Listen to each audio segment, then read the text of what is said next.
All right. You guys should see the stream live now.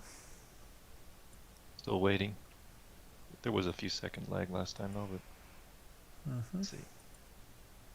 All right. Excellent connection. It's live. I'm about to hit the go live right now.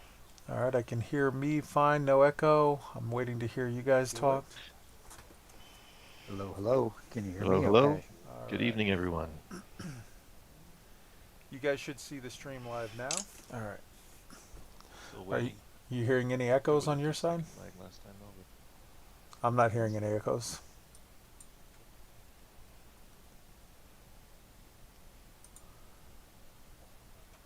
I don't believe I heard any echo. I think you're a little quieter than us. All right. That's okay.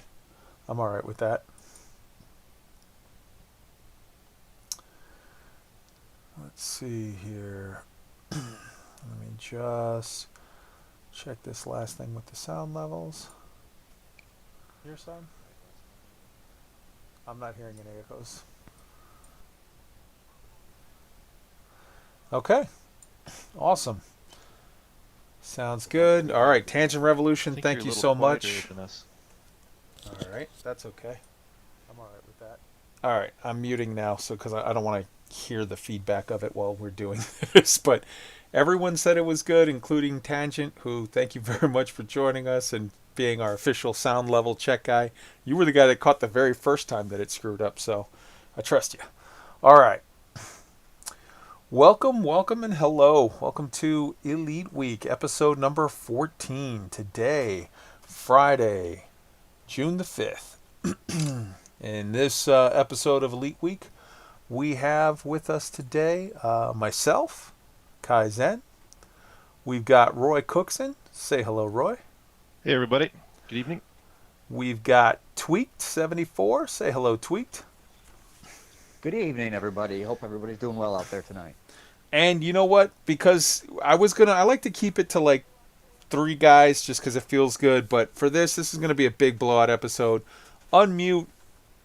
Start talking, Fee. Come, Fee's here with us as well. Say hello, Fee.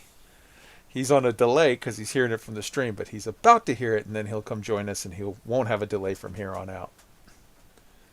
And just now that I say that, it starts raining in the background, and I hear it up against. Can you guys hear it coming through on the stream? The rain on the window? No. I do not. Good. Say hi, Fee.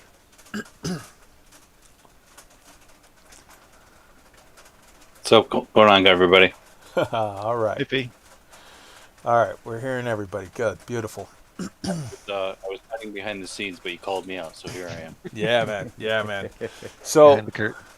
let's take a moment to admire the thumbnail for this video. Holy cow, that picture. Whew. That's what we're going to be talking about in just a few minutes. But let's get started. Let's actually start with fleet carriers. So fleet carriers are dropping in a week. We're next week. We're literally, it's a couple days from now. Yeah. We're at the end of this week, and next week we'll have fleet carriers, which is pretty amazeballs. Let's talk about them. So, first off, we're getting with those fleet carriers some unannounced general game bug fixes. We know that it's going to be bug fixes and other changes and stuff to fleet carriers themselves from the beta process, which we're looking forward to, and we'll be getting the patch notes probably on Tuesday, and then we'll have more information. But what are we looking for? This was completely separate from the fleet carrier stuff. We're getting a bug fix on the general game. The last couple swings at bat, they've literally tried every time to do something with the AXI bugs, the AX bugs rather. They've tried to deal with the invincible heart, the issues where people were having trouble with like heat issues, where like the sort of sinking was causing some kind of crazy heat issues. I know in talking with Devasa, during the betas, they were tweaking or doing something with some of the spawns from different signal sources where we were getting like a very specific, sort of a very specific thing would be spawning instead of sort of like from a random table. And who knows what all they were working on with that. But what do you guys what are you guys most looking forward to? I mean, obviously, we're all looking forward to being able to queue up for CQC in game. That's awesome. But what are some stuff that you guys are looking for? Like, I wonder if they worked on this or worked on that, separate from fleet carriers, non-fleet carrier stuff. Everybody just hop in. Yeah, there's a big one I'm waiting for that I saw listed not this last time in the announcements, but the time before. So I'm hoping they stuck to it. What's that? Crystal shards. Oh, that sometimes when you shoot it, it would just like bug out and it wouldn't spawn one. Are you talking about that? No, nope. It's that you'd have to shoot it and you'd have to play like pop fly catch with it, because if you didn't catch it, it would fall through the planet. Yeah. Supposedly they are fixing that, so all of them just land on the planet. You drive over and scoop it up, which in my opinion will make it a much quicker process. Okay. Roy, V? Well, my pet peeve was about the power play UI interface, and as similar as that was to the often spoke about UI drudgery of running the sliders for 5% to 1,000% or money sliders and stuff. I'm kind of hoping those are all sort of in the same sort of genre of code fix, and maybe one will inspire the other. Well, I brought that one specifically up to Bruce, but who knows? All right, That V? would be great instead of the 10. Click, click, Oh, click, yeah. click. 10 more. Yeah, Click, yeah. click, click, click. Yeah. My 2 cents on this whole thing with the fleet carriers and really overall with the game that I'm looking forward to is honestly just kind of a generic reset. A lot of what is going on with the game right now is we have all min-maxed the game, right? Everybody has figured everything out. So when the fleet carriers launch, we're going to see a kind of reset happen across the board where, as an example, Bran is just going to be bye-bye, right? Or we're all going to have to come up with some other avenue to discover. And yes, it's going to happen relatively quickly because everybody's going to be hunting for it. But what I'm looking for is kind of that generic refresh that happens across the board when they push that update, and we now have to get used to the new world. Or the new universe.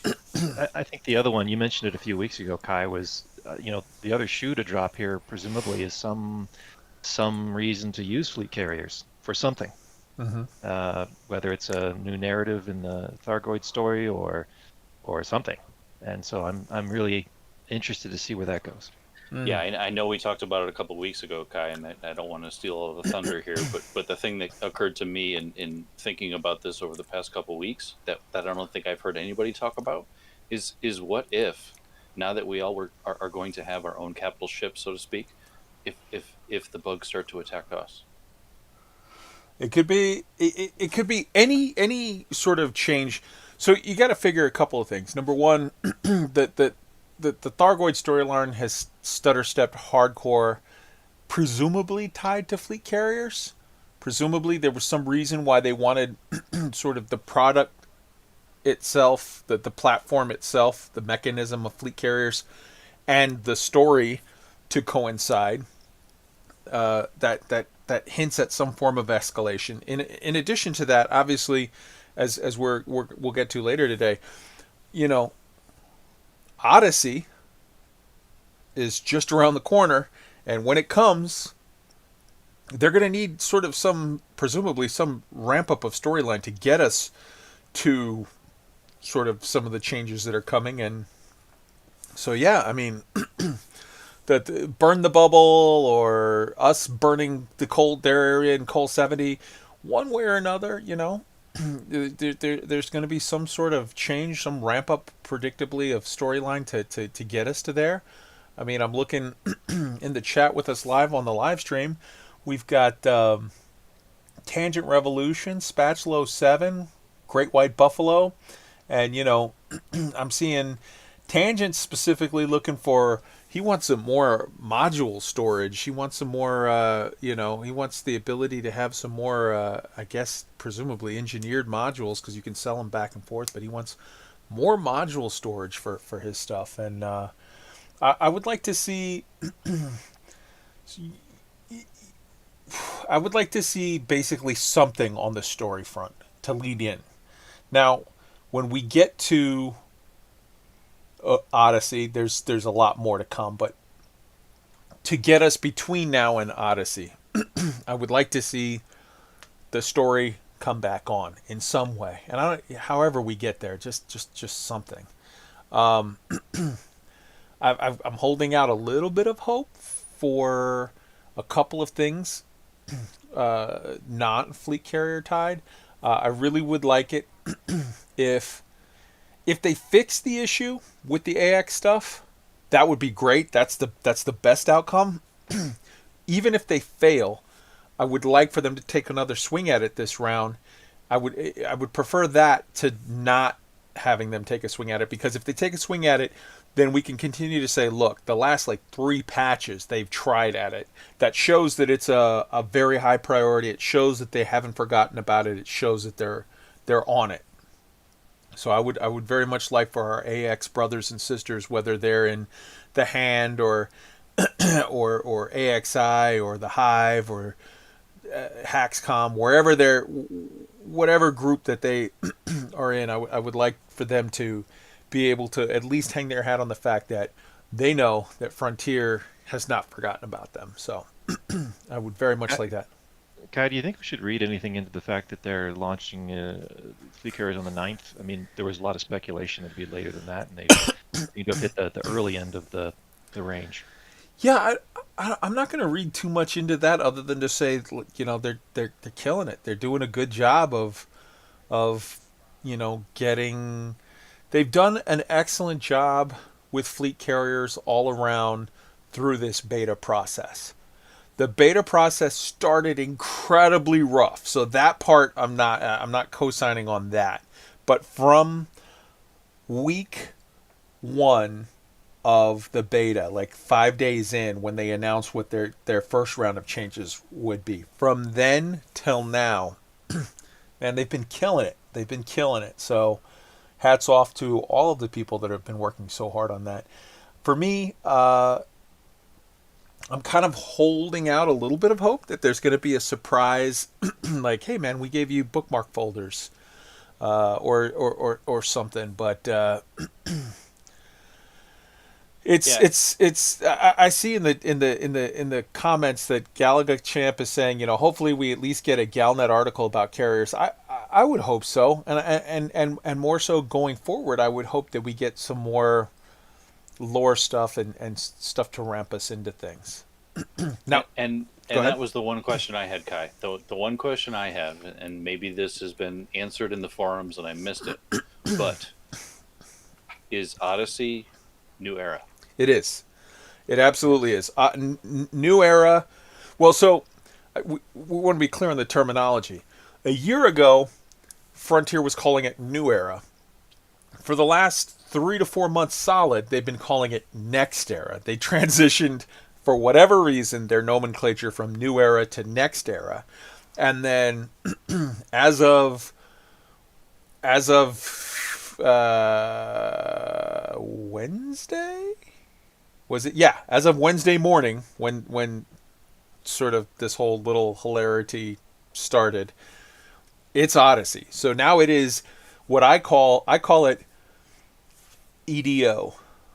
ED:0. So it's Elite Dangerous Odyssey is the name of the expansion, just like Horizons was an expansion.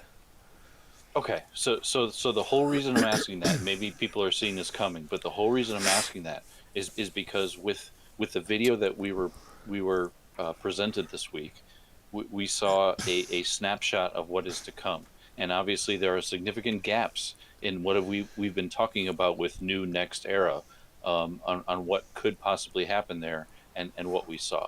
So the biggest glaring piece of that, and the reason why I asked the question about the difference between Odyssey versus New Next Era, is the piece that has us still out in space flying our ships, right? The things that we've been asking for, the things we've been looking for that are going to happen out in space. And that's why I asked that question. Well, I mean, what they showed us was a teaser trailer. It was just a few Totally seconds get of that. concept. Totally So get that. Yep. there's a lot to see before to get us from A to B, and we're just going to have to see how it works out.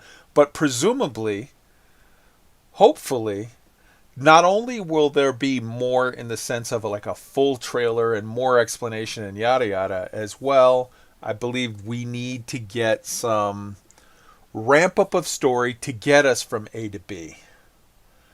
And Fee, say hi to your kid in the chat. He's waving at you. Yeah, I know. That's nice. That's nice. Yeah. It's nice.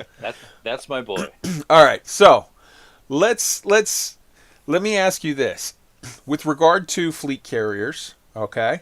Because I asked you what do you expect coming, yada yada yada, that's not tied to fleet carriers. Now let me ask you, because I personally hope that there's one more round of changes to the fleet carriers, a substantive change. I would love to see them say, we've made it to where your fuel crew will now move the fuel without you having to be there and look over their shoulders.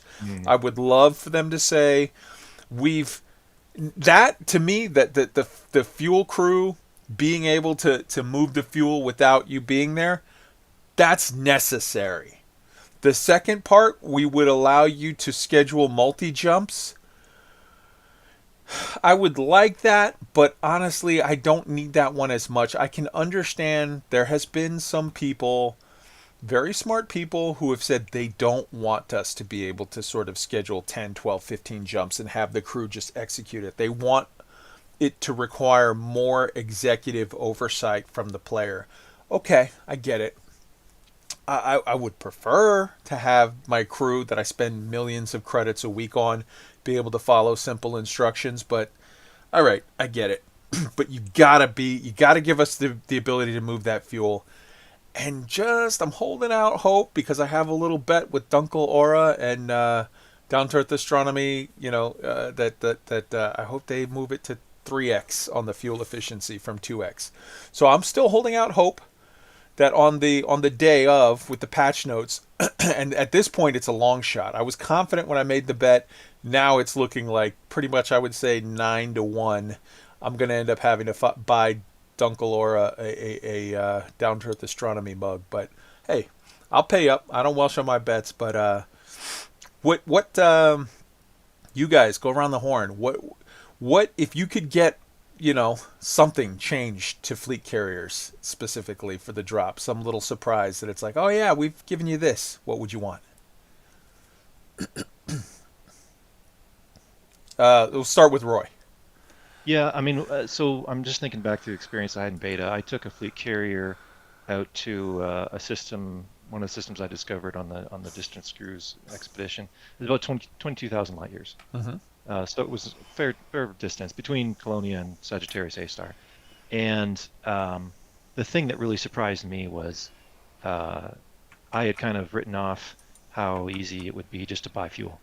Fuel is actually kind of expensive if you're trying to load up the entire ship with the fuel, and certainly going on an expedition that long, being able to transfer the fuel. Most of the trip was simply I had bought a Type 9 and stripped it completely, just put cargo racks in it, and simply used it as the in-carrier fuel transfer vehicle. So it never left the carrier. It was simply to take fuel out of the hold and put it into the tritium storage. So that's a huge, you've already mentioned it. I won't beat a dead horse. But the other thing was I a few times tried out mining, and I know they've addressed supposedly the thing about the subsurface, being locked at 30% and maybe not always dumping out more than one nugget. To me, one of my main goals in using a fleet carrier when I first heard about them was exploration. Going out somewhere and exploring around the bubble. My experience with taking that one out in the beta was really, it was all about tritium logistics and not loading it up. Even loading it up by buying it from the station took hours of game time just to fly a Type 9 back and forth, even when I was only 17 light seconds away from a station buying tritium, and then got it all full, flew it all the way out there, and based on the mining I had done on the way out there, I didn't even bother trying to fly it back during the beta. It just would have been an exercise in tritium mining extremely, extremely slowly. So I, I'm I'm still trying to figure out how to keep the fun in the exploration using a fleet carrier, given just how the tritium logistics just dominated everything I was doing. There's lots of you think of the sandbox aspect of taking all your toys with you and having freedom to design slightly different ships to do things once you're out exploring. I don't know how much time I'd actually be doing that wasn't simply running around with a min-maxed Python doing tritium mining. So I would I don't think we're going to see anything huge there, fuel scooping or whatever, but um, any tweaks that just A little more really efficiency. get into the weeds of like let's think through what would it look like to fly this thing 20,000 light years and how Mm, much of your time is spent tritium mining. I don't want to spend 95% of my time tritium mining. fair. That kind of so anything in that realm. I don't know. I don't have the answer for it, but it just felt like it was. And I didn't figure that out just by looking at the math and reading the forums and stuff. I had to kind of experience it, trying to actually go out there over a period of days and just to kind of see it like that. Okay. Okay. And what about Tweaked? What do you want Well, changed to fleet carriers when they launch? I really don't know what I want changed, to be honest, because unlike Roy, I did not participate in the beta. I did not get on a fleet carrier yet, so I'm curious to do that. Mm, The fuel definitely sounds like it could be a problem, but other than that, I really don't have much to add to that one until I actually do get my hands on them. okay. Fee? Yeah, I'm actually with Tweaked on this. My chariot remains in place in regards to the fleet carrier. Mm, But actually, Kai, I'm going with you, man.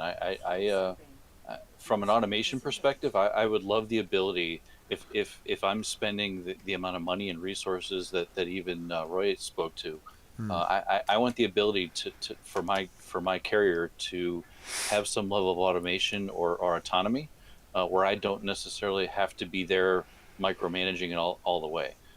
So if I can feed it X amount of credits or X amount of tritium or whatever it takes to have my capable crew that should be more than competent to do what I needed to do, I should be able to have them do that regardless of me being logged into the game. And maybe Kai, I don't know, that comes from your experience with Eve, but just thinking through even my own personal experience with playing the X series space games, mm. that's something that really was something that was nice, was autonomy. Okay. Right on. So let's look at one last thing, and we're not we're sort of touching on Odyssey, but we're gonna focus on Odyssey in just a few minutes. But I want to sort of, I guess, correct something, an assumption that I had made, an idea that I had been promoting, which clearly is wrong. I had been saying, hey guys, yes, the entire sales aspect of fleet carriers, whether it's selling modules or selling ships, is dog shit. But don't worry, because we're only seeing half the project. When we see the other half, when we get base building and we get production, well, then it's going to shine because you're going to make stuff for very, very cheap, just the price of materials and labor, and then you're going to sell that stuff. Clearly, I was wrong. Tim clarified on the forums that not only is there no base building in Odyssey, but base building is not on the roadmap at this time. So maybe we'll get base building down the road at some point, but it's not even a thing that they're sort of planning right now. So having said that, I have to come to grips with the fact that based on the information that base building isn't coming, which means, as far as I know, self-production isn't coming, and I could be wrong. Production still could be coming in Odyssey, and we'll get to that in a little bit because they did talk about that they have outposts and different things, and there's going to be abilities for us to do stuff in those outposts and those, there's going to be all kinds of new loops of whatever. So maybe, I don't know, maybe there's something there that's tied to production, that just the assumption that base building equals or production equals base building, maybe something else equals production. But if there's no more information coming, and if not only are we not getting base building, which has been explicitly stated, but we're also not getting any ability at production. Tell me what you guys think, but as far as I'm concerned, Frontier has to do something to fix the entire sales mechanic for fleet carriers, because and I call it straight, and I'm a Frontier fanboy, but the sales mechanics for fleet carriers is dog shit. And if they're not giving us production, then they have to give us. You have to fix that, because otherwise, just take it out. It's a waste.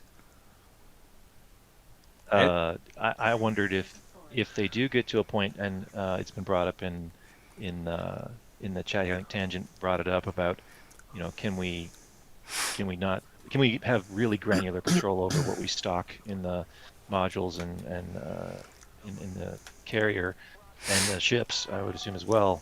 Is there any case where, and obviously it wouldn't work in the bubble, but if you have that level of granularity, does that then make it somewhat interesting to have No. really specific loadouts? If you're, Nope.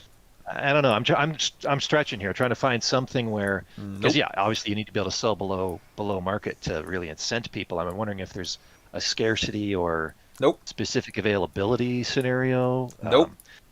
Halfway, there's no stations in between Colonia and Sagittarius A, Here's some 80 here's or something there? here's I don't know. here's why that idea does not work at all.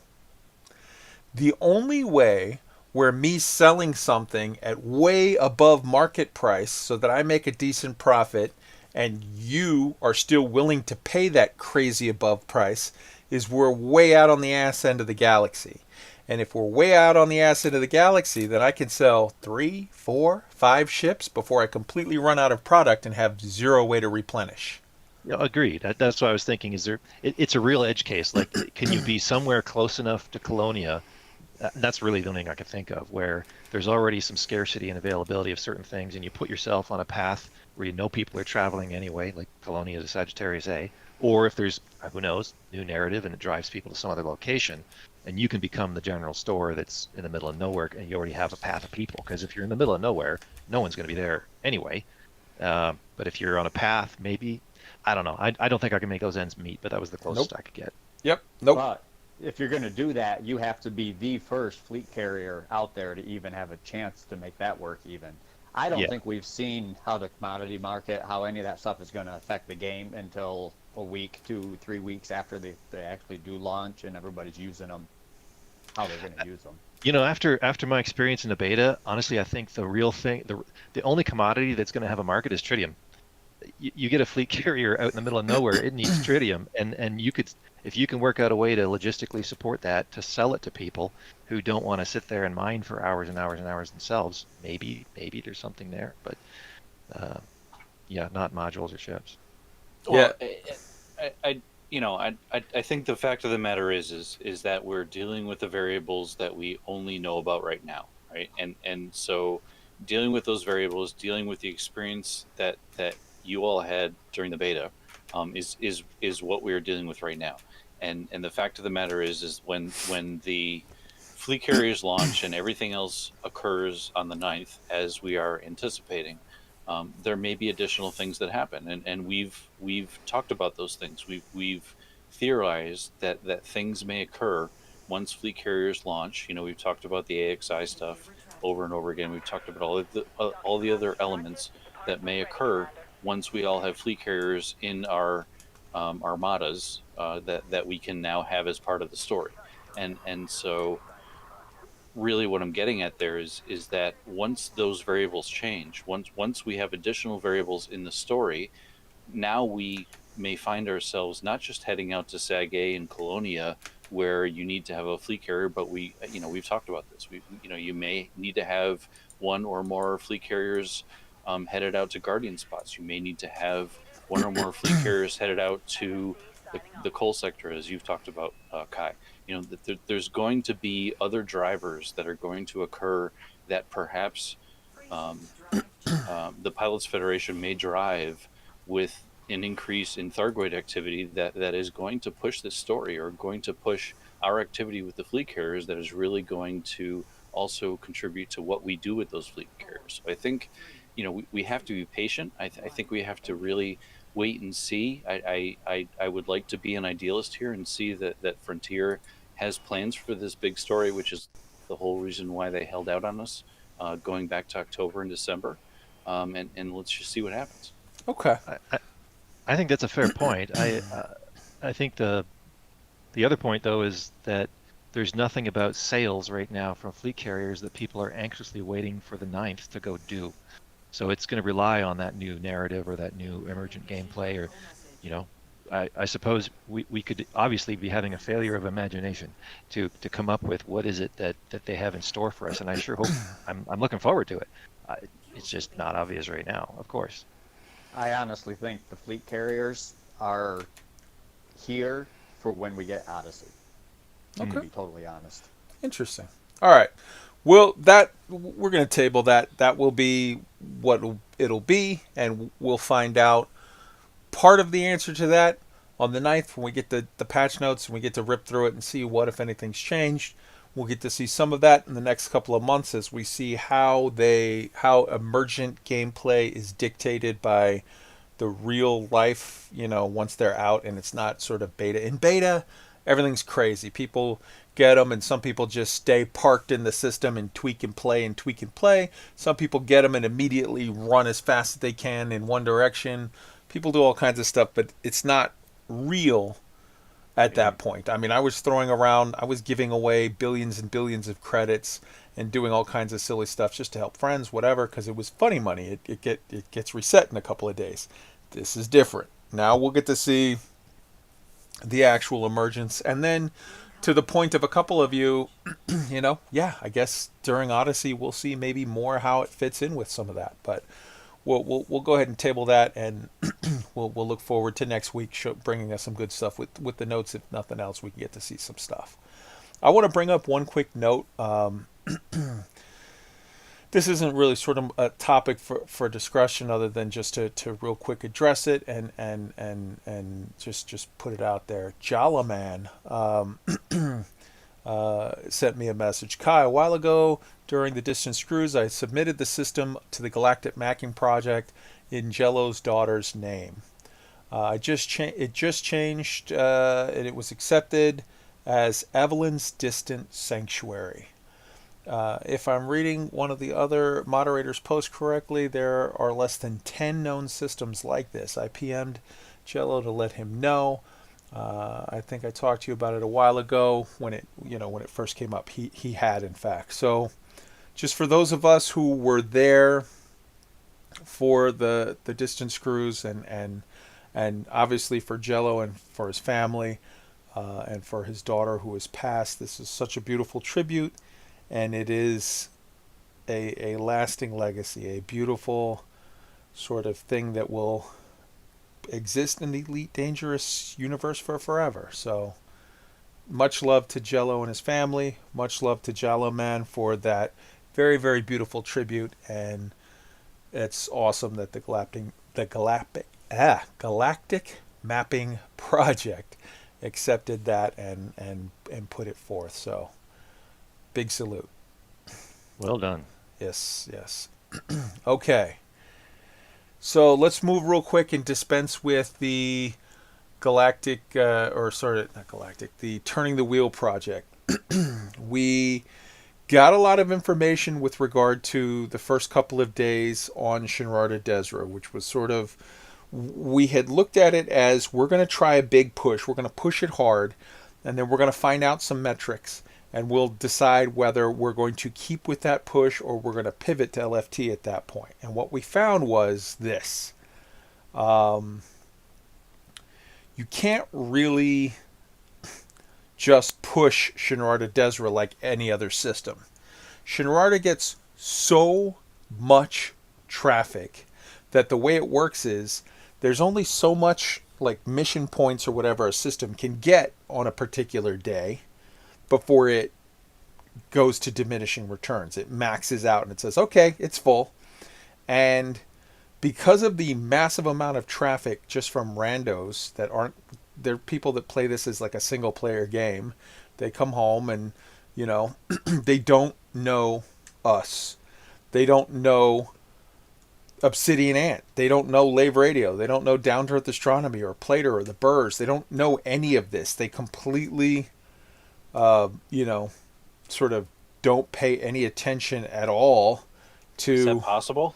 Yes, that is very possible. They don't pay any attention Nor do at any all of to them the. even know the BGS. They're just taking missions for whatever's paying the best. Yes. They don't care who it's from. So Yeah. they don't know anything about sort of the meta of any of this. And for those people, it's a situation of, it's like, oh, I just come in and I'm at Shinrarta Desert because that's sort of my home port. And I come home, I run some missions, and then I'll go watch Netflix or whatever. So those people sort of have no clue.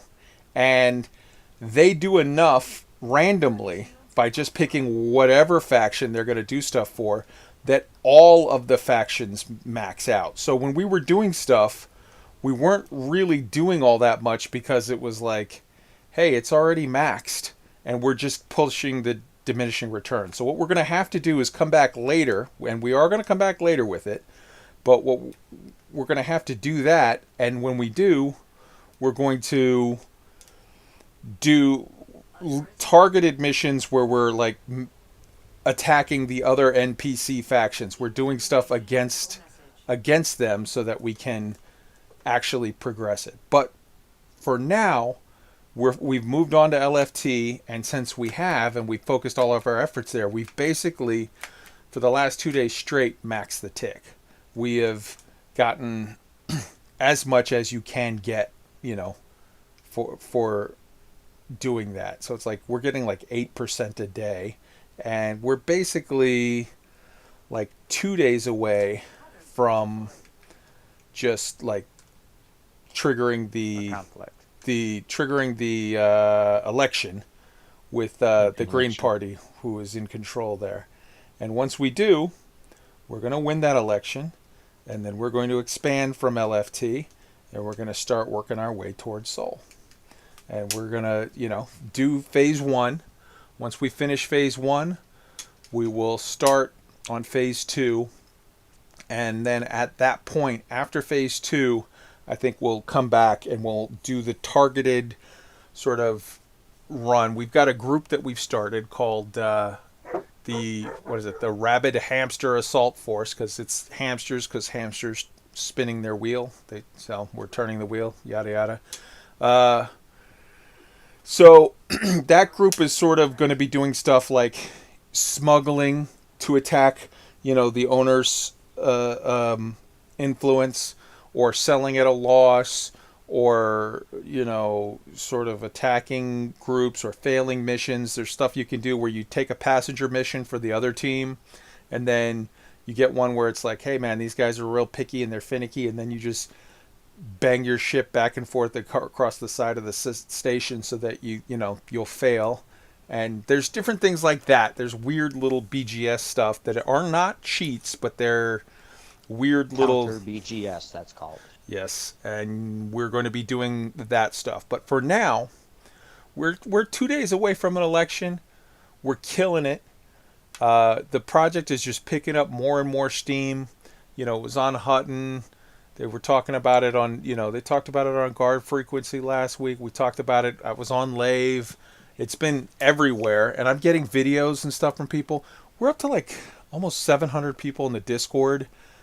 We might be past 700 now. Whenever I look away, I look back, and it's like, okay, it's just continuing to grow. So I mean, it's all good stuff. I'm super psyched. Anyone who joins the Discord, you can definitely find the Discord. You'll find it in the show notes here. It's not on its live, but I'll put show notes in there after we're done streaming, and it'll have all the information for the Discord. When you join the Discord, at the very bottom of the Discord is the room that says Turning the Wheel. That's all of the channels in that room are associated with this project. So that's where you go. If you have questions, there's an FAQ, there's the mission overview that kind of gives you a whole sort of picture on the whole thing. There is the standing orders. Standing orders are, this is the step we're on now. This is what we're doing today. If you're a more advanced BGS player and you want to sign up to join the hamster squad, you can definitely do that. Message at cryptography, and then from there we'll we'll look to get you added if you meet the criteria for it. And there's extra sub channels. There's a text channel where you can just talk back and forth. There's all kinds of stuff. So definitely come hit us up, guys. What are some of your experiences doing these? I like literally right now while I'm streaming, I'm doing missions for the Dark Wheel. What have you guys experiences have you guys had with it this week? I'll go first. I mean, one thing I've been doing, and to try to improve the efficiency, not have deadhead runs where you're not doing something in both directions. I've outfitted a ship that can do both passenger missions and cargo missions, and try to get one or the other or both from whichever, pick the good missions from the Dark Wheel in the Meredith City base, and then wherever you're going, try to find passengers going the same place, and then on the return run, try to find missions that go in the other direction that serve the Dark Wheel, and it's sort of a little efficiency game. That gets a lot easier, of course, when we have more than one system that we can bounce back and forth between it. So it's sort of an efficiency game right now. It's fun. I'm enjoying it. Right on. Yeah, Tweaked. more of the same. Right on. A lot of the same. This is what I do full time. A lot of assassination missions, cargo runs, whatever's on the board for the highest influence is what I've been doing. We've really been enjoying a whole lot of effort, and I want to encourage everyone to keep it up. It's one of those things where it's like, okay, we don't want to get complacent just because we're being wildly successful. We want to push it and keep it going, and I think I'm very much looking forward to seeing some stuff. I had an interesting talk with Alan Stroud on Lave Radio on Tuesday, and man, I feel like there were some little nods there of like, hey man, if you push it enough and there's enough people involved, there's nothing to say that Frontier won't end up seeing what you're doing and say, all right, let's do something with that. Let's put something in there. And he was of kind of attacking it from the viewpoint of maybe there wasn't something in there, but they see how much like popularity the whole movement has, and they say, you know what, let's make a thing there. Which, wow, man, that would be crazy. And I don't want to assume that. I very much would like to assume that there is a mystery here that we have a legitimate opportunity to solve. And maybe this idea solves it, and maybe it doesn't. But I would like to think that there's been an Easter egg waiting for us for a long time, and we're about to liberate it. Yeah, Kai, I have not contributed to the Dark Wheel yet. However, I know, burn me at the stake, whatever you want to do. Yeah, that's fine. My tail's between my legs, but full disclosure, I'm mining, man. I want that fleet carrier, and I want a buffer. So that's what I've been focused on. But that being said, my past, which you've spoken to in past streams, comes from Radio Sidewinder, and Radio Sidewinder is a huge BGS group, and within that squad, we pushed ourselves out farther and farther. I think when I was with that group, we were at 25 plus systems, and you've got to know how to work that, and you've got to know where to focus your time, and I was very much a part of that, and knowing where to focus influence, knowing where to do specific missions is huge. So it's good to see, and I've been watching how everybody's contributing, and that's really been my takeaway is watching like you just mentioned earlier, right? You've got close to 700 people in the Discord at this point. You've gathered this community that are coming in to contribute to this effort, and just watching all these people come together and work the BGS in such a way, you are really driving an effort that is going to do exactly what you just said. It's going to hypothetically and potentially and hopefully push Frontier to say, you know what, these guys have got something. Let's work with them on this. Fee, And I think that's good. Yeah. I want you to look at the stream right now. All right. I'm looking. Oh, the delay. Oh well. Yeah. You'll see it in a minute. All right. All right. But you get my point. Yeah. No, 100%. I 100% get your point. It's all good. Is it? Yeah, the stream's going. Okay, good. I literally pulled up the GIF for shame, and then I was like, I've been flying towards the station for a while. I better tab over it. I tabbed over just in time to see I was about to fly right into the ground. And I was like, pull up. It was funny. All right. Anyway, So kamikaze. yes, I Allahu Akbar the side of that base because I was busy memeing. All right. But let's now get to the meat of the evening. We've gone over a bunch of the different stuff, and man, I tell you that the Dark Wheel stuff is going great, and we're going to continue with it. And now we get to Odyssey. So, just to give you guys kind of a breakdown of how this went down. It was Wednesday morning.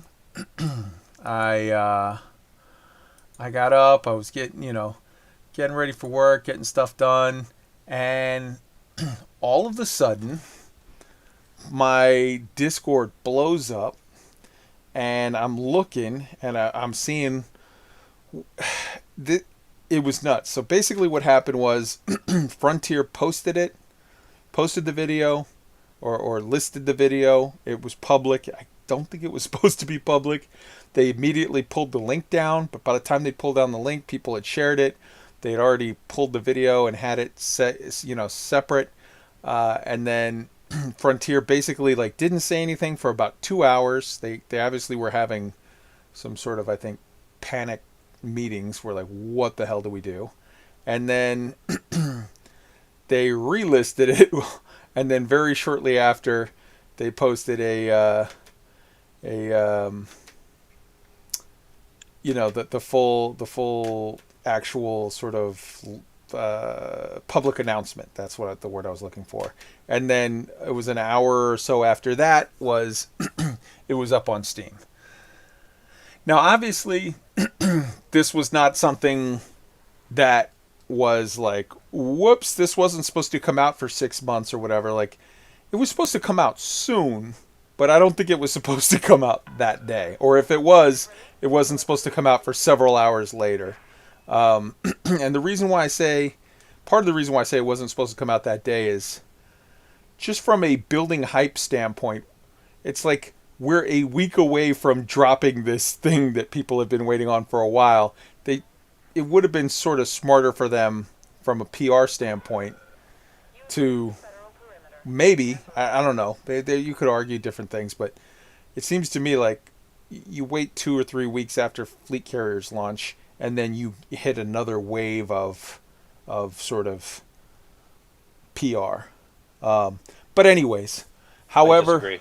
okay, I disagree. all right, explain. Why would and any of us who have or have had a significant other, that first date, why does she or he get dressed up in the prettiest possible outfit? It's the teaser, right? I mean, that's what this video was, and they're trying to build energy. They're trying to build anticipation. They're trying to build excitement, and that's what they did, right? It's the carrot and the stick. Okay, so if that's the case, if this was all well thought out, why did they link it, pull it back, 2 hours later, announce it, and then an hour after that, do the Steam?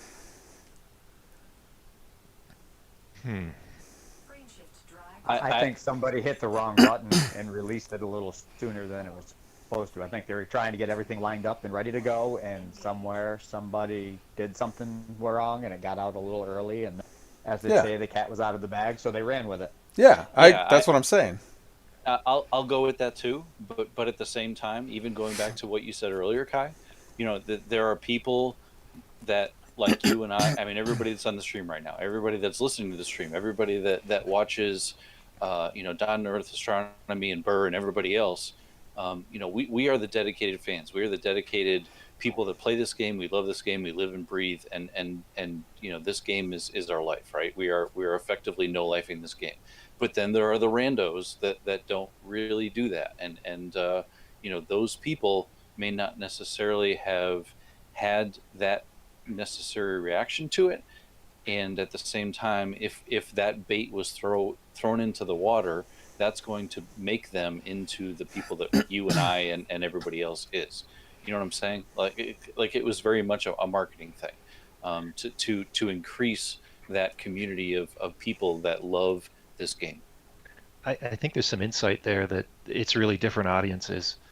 Like, if I can maybe say back what I think I heard you say, like the people that have been following fleet carriers, because at first it seemed like, why would they pile this on top of fleet carriers? It's like, I can only get so excited. I mean, there's a worse way to say that, but the thing is, why would you pile that on top of an audience that's already, wound up about fleet carriers? And I think what you're getting at is it's different audiences. Like, this thing coming out on Steam for Odyssey is kind of like when fleet carriers not first got announced, but got announced fairly recently, and it pushed a wave of people into the game.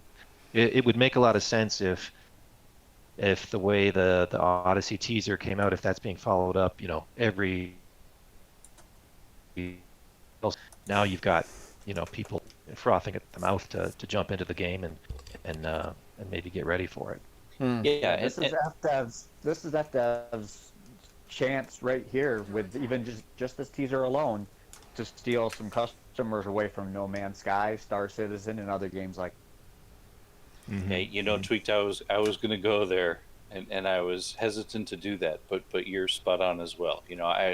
I think that was definitely one piece of that video that we could take away from the Odyssey video is okay, now we have first person, now we have elements of what Star Citizen struggles to do, and what No Man's Sky tries to do as well, and that on top has already become is definitely going to make it even more of a successful platform.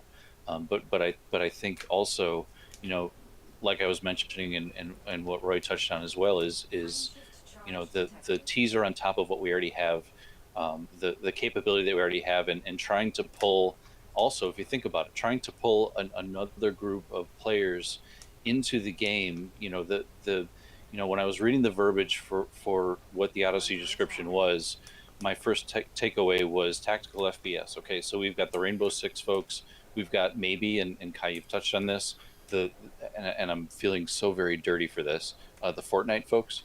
Those guys were maybe going to pull them into this game through the FPS channel. Maybe that's what we're doing, is we're fishing for a bigger user community.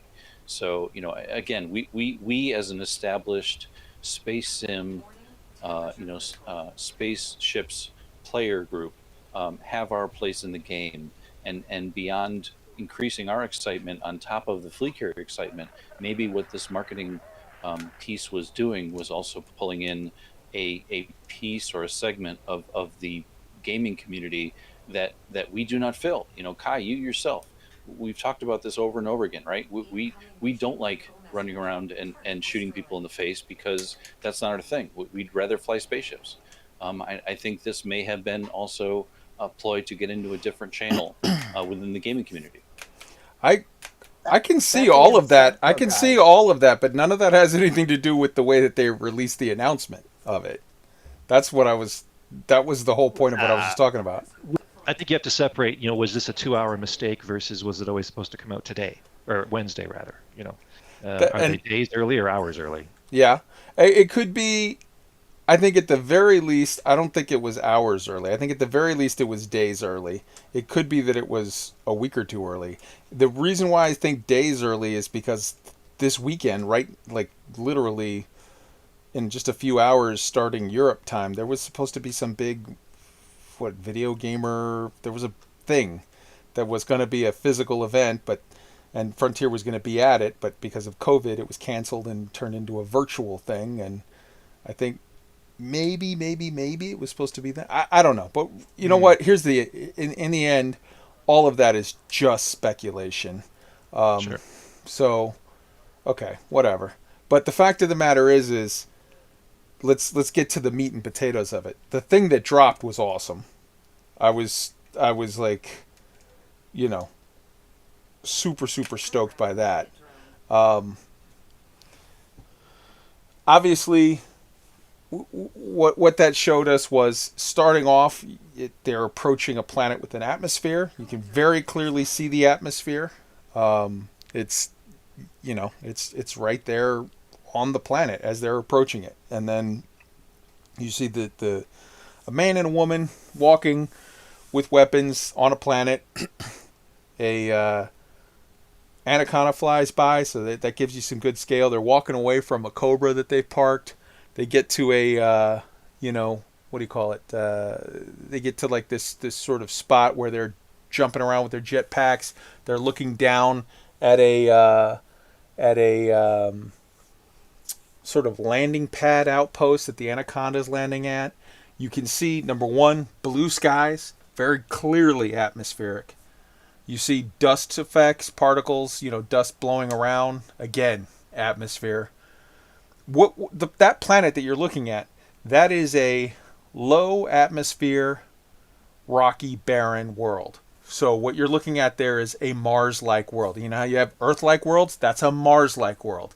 No visible water, no clouds in the sky because no visible water, but blue sky, dust particles every which way. You're seeing multiple different weapon types. The guy's got a scope rifle. He's got a pouch. He's got ammo pouches on his belt. The man and the woman have two different types of helmets. They've got a rocket pack. You're looking at the woman's got a satchel on her one hip. They both have sidearms, different kinds on their one hip, and then the other hip. The woman's got a satchel, and the guy's got a hard pack, maybe some kind of a first aid kit or something. It's good stuff. Then they look down. The terrain, as they first approach the planet, the terrain is very clearly a massive graphical upgrade from the current in-game system. And it said, right at the beginning, it said pre-alpha in-engine footage. So it's not, you have to take some of that with a grain of salt because it's rendered using the engine, which is a huge sign, but it doesn't say in-game footage. So it's one of those where it's like, okay, we got to wait and see. But I submit to you that planet, just from the initial shot, that the later part where they're walking around, okay, that can be, some machinima type stuff, whatever, using the engine. But the original shot of the ship approaching the planet, that's pretty much what the stock, kind of, that looks like what our coming on a planet and coming down to land would look like if you had a fixed camera that was sort of watching it. That graphic is fairly analogous, I would presume, or I would put forth. But man, the details of that planet were amazing. What did you guys think of the actual, teaser trailer itself? Loved it. I couldn't have been more excited. As a diehard fan of this game, and I will preface this by saying I don't love first-person shooters typically. I cannot wait to dig into this. I really can't. I think I can see a lot of ways they can go with this that's going to make this game a much deeper game than it already is. Another thing, I think I could tell you now, there's going to be a lot of people buying Xbox controllers for their computers soon, because they've always been like, no, man, I love my HOTAS, and this is the way to go. But a HOTAS for an FPS, bro, that is no es bueno. But I can see people excitedly buying a HOTAS and plugging in and saying, I'm going to just use this for the FPS bits, and for everything else, I've got my HOTAS, I've got my mouse and keyboard, I've got whatever. Hit me up, Fee. What do you think? Roy? Somebody. Yeah, I'll weigh in here. I was actually up, I think, Kai, before you were when the video dropped, and frankly, your silence was an indication to me that maybe you knew something and you were just being quiet and letting things play out. But that was just my head doing its own things with imagination. My interpretation of the game and what I saw with Odyssey and those two folks coming over the ridge and watching what I believe were cobras fly over their head They were. after the anaconda, which in my mind looked a little small for an anaconda and compared with the scale. The entire video was I very much enjoyed it. I it really for me it brought up a lot of questions. But in my mind, my personal opinion, this is only the start. This is only the foundation of what will come. The teaser piece of this entire thing means that there's more to come. So again, as I mentioned before, patience, right? Let's see what Frontier gives us. This is very much a teaser. I consider myself teased. I'm excited as well. Awesome. Roy? Yeah, so I would say my jaw dropped when I saw it, and the other thing that I felt like genuine delight.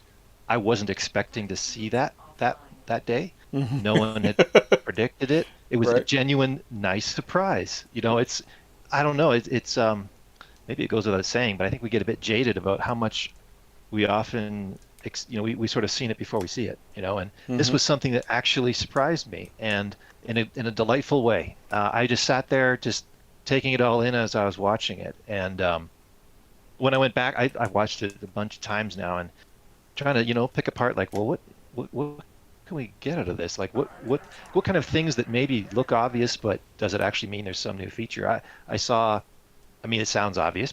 The guy was crouching. Okay, we can crouch, right?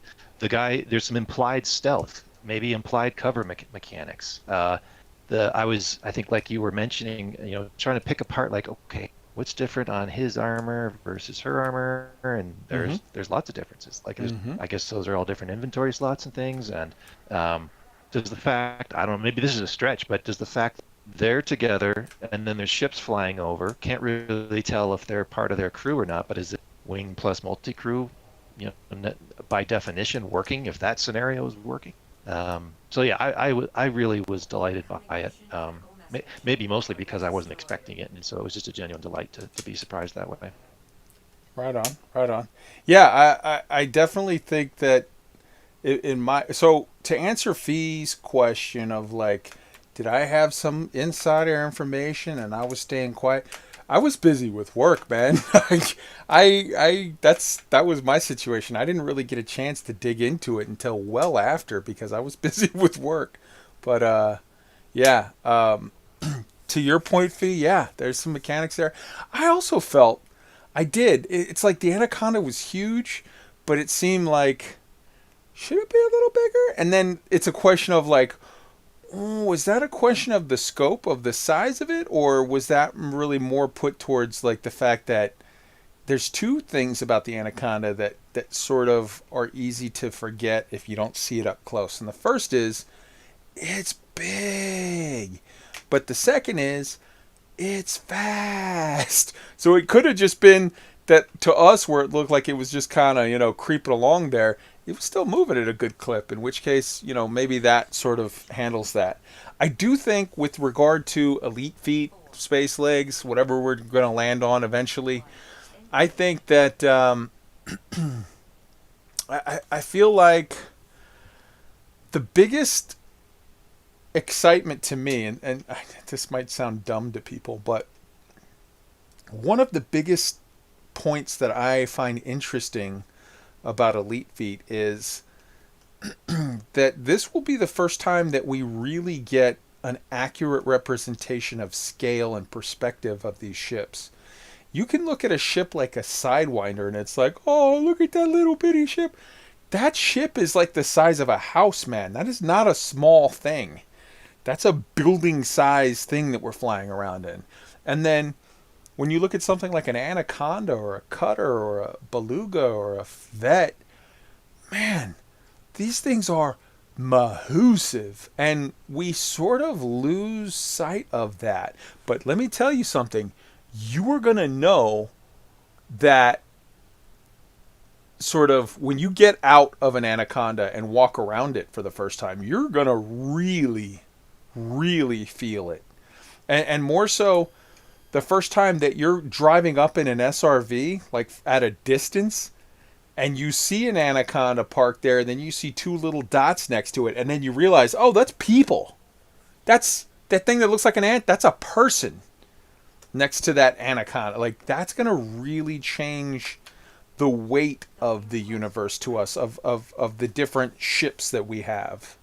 But that's just me, I guess. The other thing I'm super excited for is all of the the stuff from the announcement where they're talking about like the engineering stuff or whatever.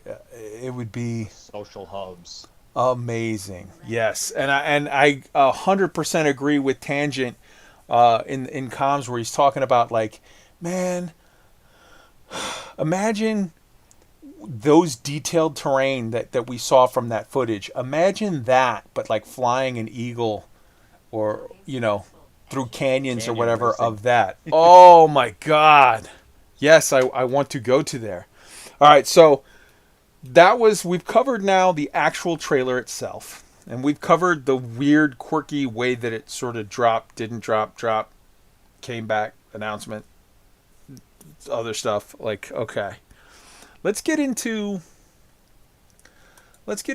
some of the like the details of what has officially been stated, because let me tell you something. Actually, let's do a round on this because I want to get you guys. That whole day, all of Wednesday, was to me. Oh my God! It was just a day of pure joy. Everyone in the community, with one exception, Yamix was Yamix. But everyone else in the community, everyone that I saw was like, oh my God. Like, everyone was so excited and so sort of pumped. And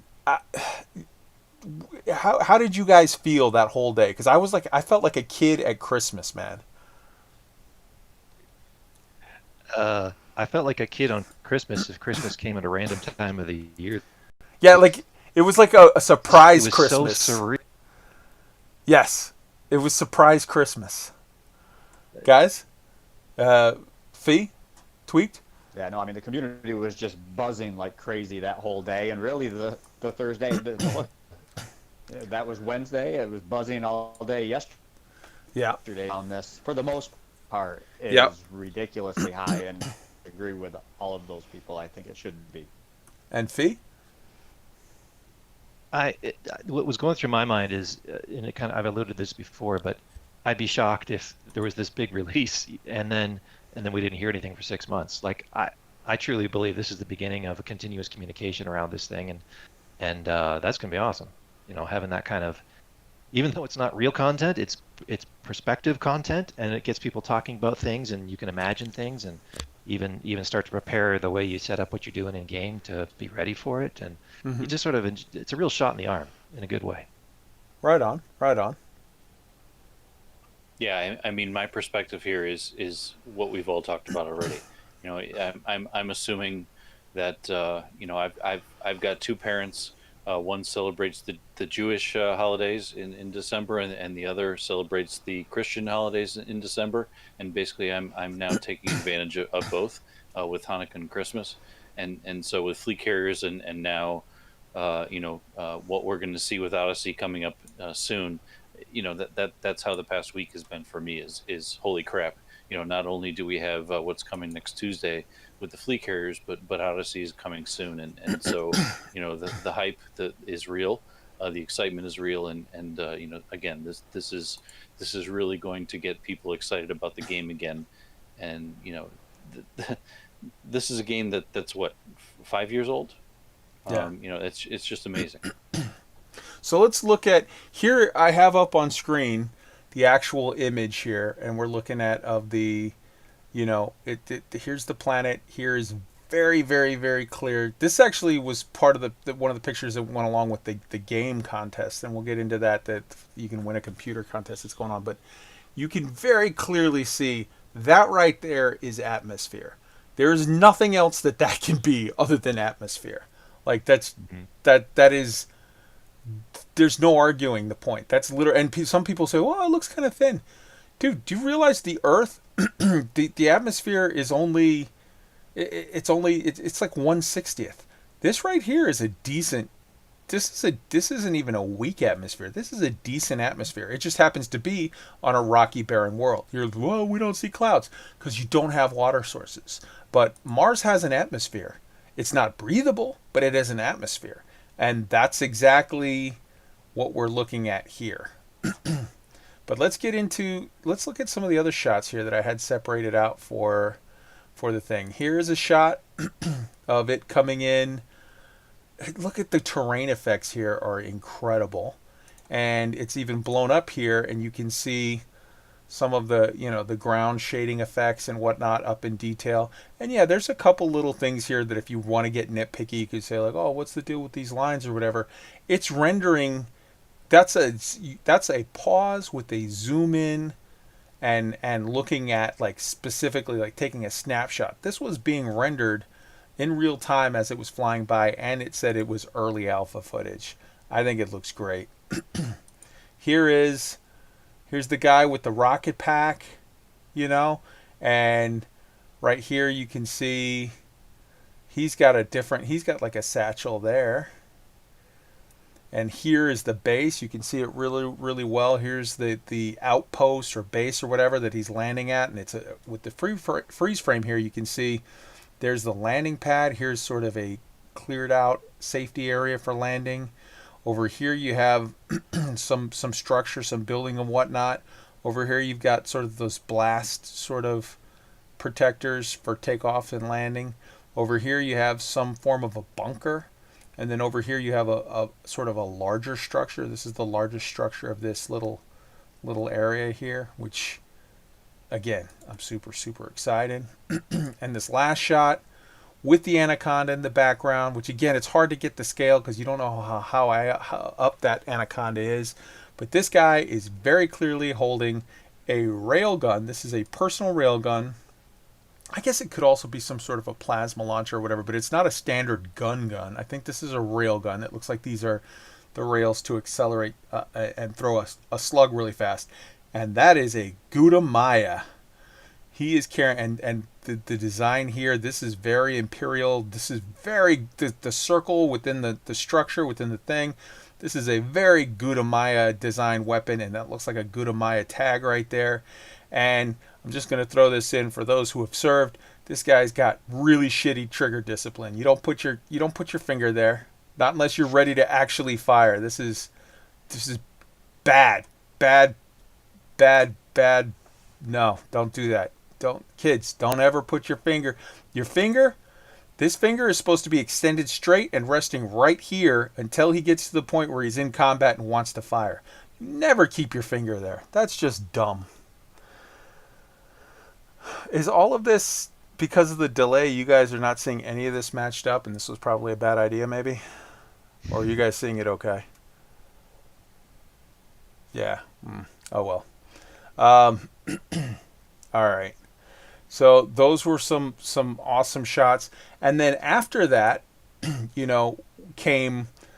After the actual initial thing, a couple hours later, as we said, came the announcement on the forums. And on the forums here, we have, explore distant worlds on foot, yada, yada, yada. This was from Tim. One giant leap. See the galaxy like never before. Stunning tech. Soak in unforgettable vistas. Discover outposts and settlements. Okay, so an outpost would be the smaller of the two. So maybe what we were seeing there, that little landing pad where the Anaconda landed, that's an outpost. A settlement would be something larger, something, sort of a settlement would be like halfway between an outpost and a city. So we're talking about there's multiple sort of sizes of different things. And explore with unrestricted freedom. Okay, awesome. Diverse settings, objectives, and NPCs to offer endless mission variety. That's part of their generation thing. That's nothing new. I mean, they're just extending it to new stuff, which is awesome. But when I say there's nothing new, I'm not bagging on it. It's been awesome.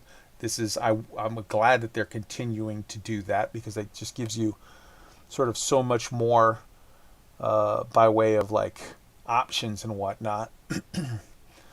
Let's see. Social hubs spread through the galaxy.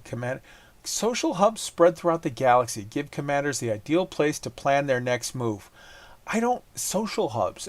I mean, That's what I'm excited for right there. Is that stations? Is that ground settlements? Is that like what? Form alliances. Okay, what's an alliance? Now it could just be in the broader context, like form an alliance as in like, hey man, you want to wing up? Okay, cool. Okay, we've allied.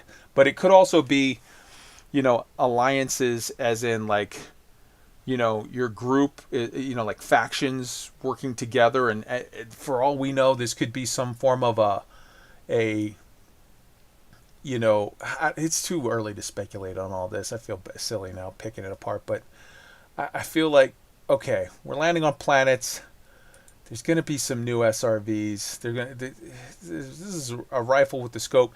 This is the Fedi rifle. This is, when you look at the front of this rifle here, this is very Federation looking. This is some sort of, this right here looks like it's some sort of like a charge pod or something. So this would be like the ammo. You just drop in that cylinder and then it charges up or whatever. Good stuff. I wonder if we should read anything into their comment about social hubs throughout the galaxy. I mean, I know this isn't necessarily marketing directed at the diehards, but they didn't say throughout the bubble. They said throughout the galaxy, and at the moment there's a kind of an absence of stations throughout the galaxy. Does that imply that they're going to be? Well, there is some. There's not many that are more than 1,000 light years away from Sol. There's a handful around Colonia, and then the one at Sag A. But that also and a couple south of that. That also could be sort of a artifact of speech. When I said we were going to do this with the dark wheel, I said we're going to take the dark wheel across the galaxy. I meant across the bubble. I mean, that it could be. I'm wondering if you pair that up with them talking about new things to discover and explore. Maybe this is sort of a reseeding of some new things into the Forge, and you'll find prospectors and other NPC explorers. That could be cool. In far reaches of the galaxy, far more than there is now. I think that's a possibility, and I also think they're going to be spread throughout the bubble, so we can do different things on different planets all throughout the bubble. But let me set a scene for you guys real quick with the social hub, if I can, for just a couple minutes. Just for example, you get a message on your personal device, in our case Discord, from a squad mate, right? It says, hey, let's go do something. And so you get in your crate and you meet at a social hub. And now these social hubs, they say right in them, you're going to be able to buy your personal weapons, your armor, plus they're going to have engineers to upgrade them, and what happens in all our engineers right now, they become PvP hotspots or ganker hotspots. So you're going to get in your crates, your Mambas, your FBLs, whatever. You're going to all fly to this one particular social hub. After surviving 2 different gankers, you finally get to land.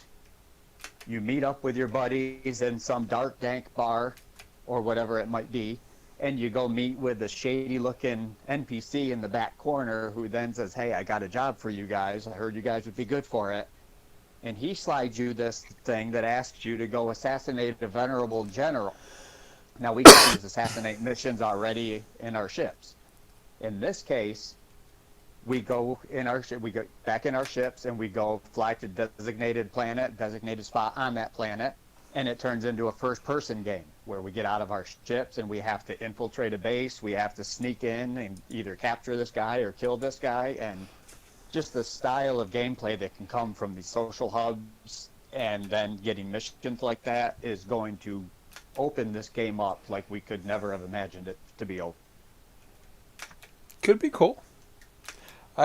There's a lot here that we're all speculating on, and it's so easy. All of that you just said, that's all of that would be awesome, and all of that could happen, and none of that could happen, and anywhere along the spectrum in between those two could happen. The idea that where I just said form alliances, that literally could be like, oh, there's some new structure for squadrons to ally together or whatever, or that could literally just be them saying, make new friends and go play together. That is also forming an alliance technically. So yeah, there's lots of sort of possibilities there that it could be.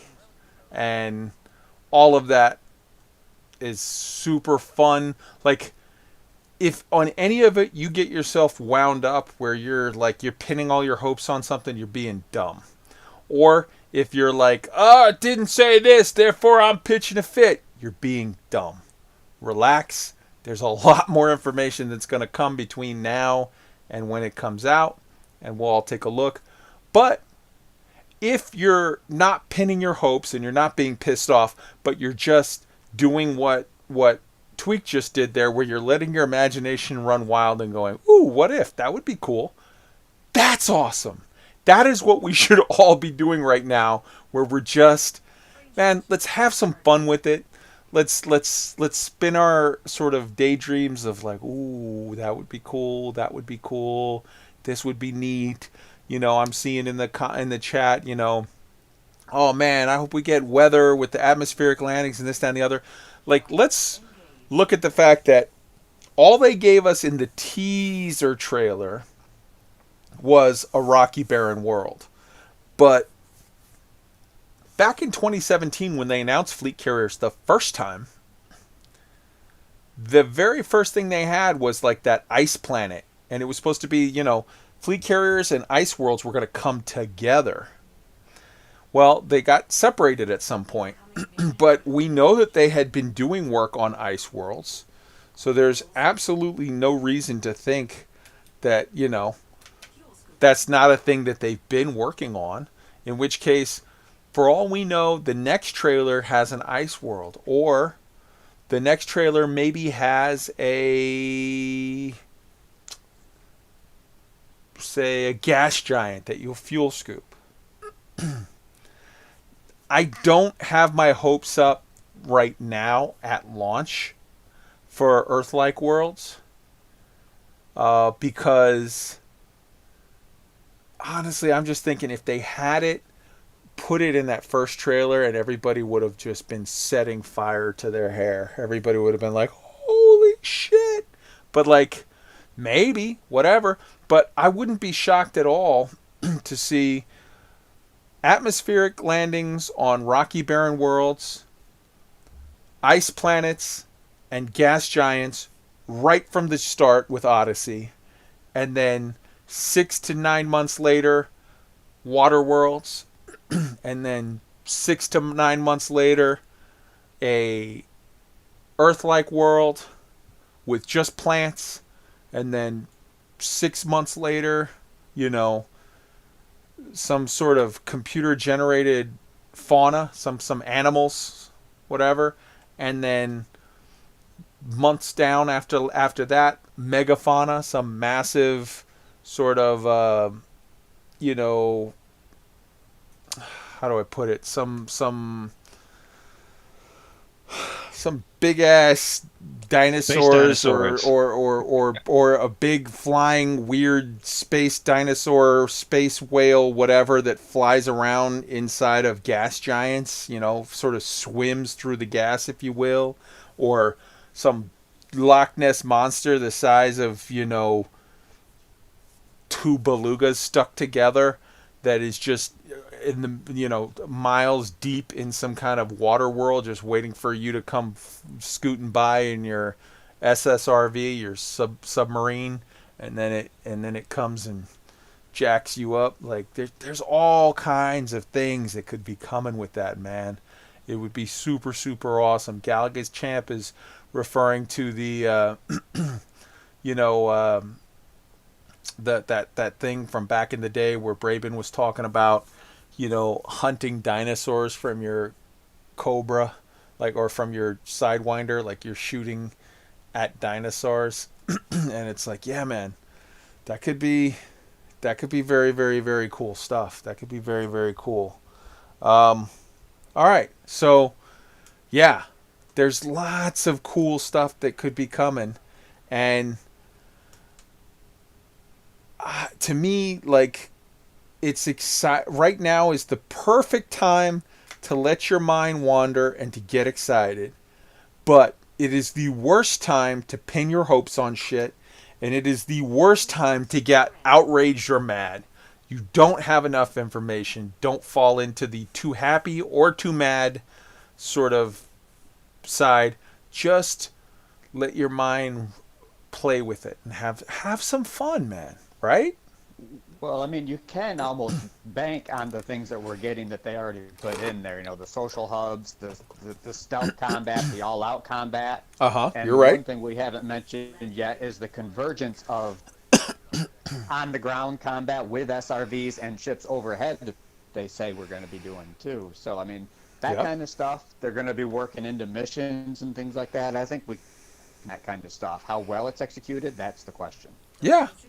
And there's a lot unsaid there of like there's some big question marks that are not even remotely addressed that could lead to massive pro or con feelings down the road that it's like we just don't know until we know. For example, I'll just throw out one thing. This is the first time I think Sony and Xbox are both actually sort of meaning it when they say we're not going to block in any way crossplay. You could do it. And since they're doing a massive sort of refresh of the engine, there's nothing to say that they couldn't say, oh, by the way, as of when Odyssey launches, it's going to be full cross-platform. Which that right there, in and of itself, if they were just like, oh, by the way, full cross-platform, that is so huge that it's like that right there in and of itself is bigger than base building. It's bigger than... It would be. It's honestly... Huge, yes. It's bigger than VR. I know, and I know people, we're going to get to that. People have feelings on that, but if you were to tell people, hey, which would you prefer? VR in Elite or full cross-platform in Elite? I think the vast majority of the people would tell you cross-platform for sure. Yes, the people that love VR, but cross-platform affects everyone, and it would make the game so much more huge. Another thing is,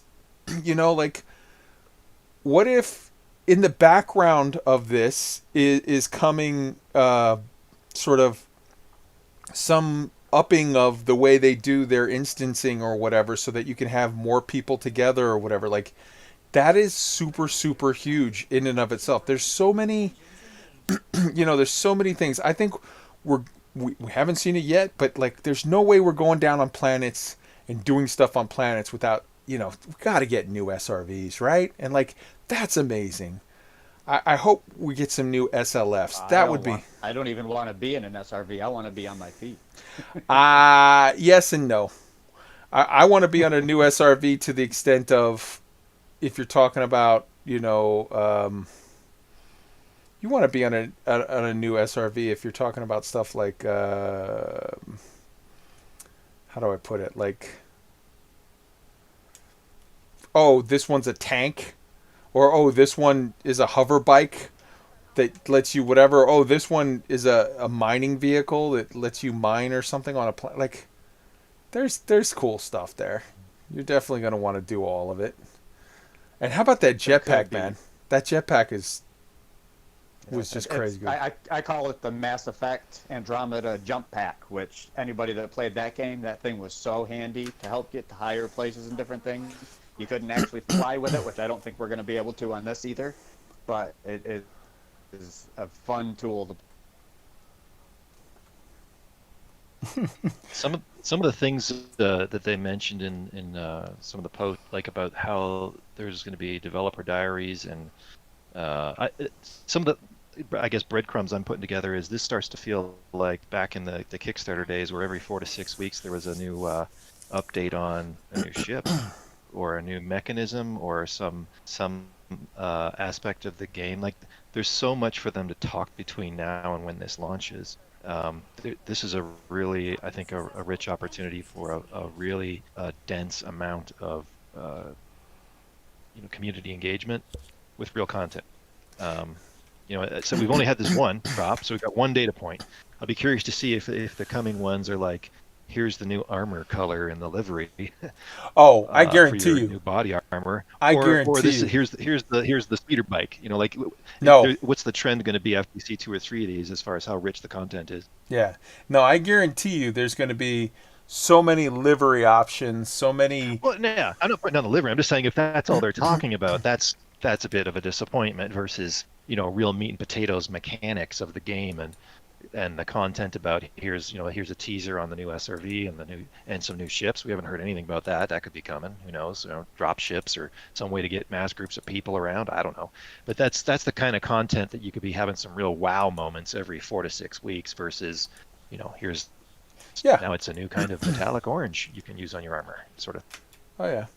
I mean, looking. Although I'd like metallic orange. I'm Yeah. partial to that, but All right. So, and the other thing that was huge of the initial statement, the initial announcement, this was maybe one of the biggest things for me personally, was when he wrapped it up. He was like, "Hey, we're gonna have more trailers.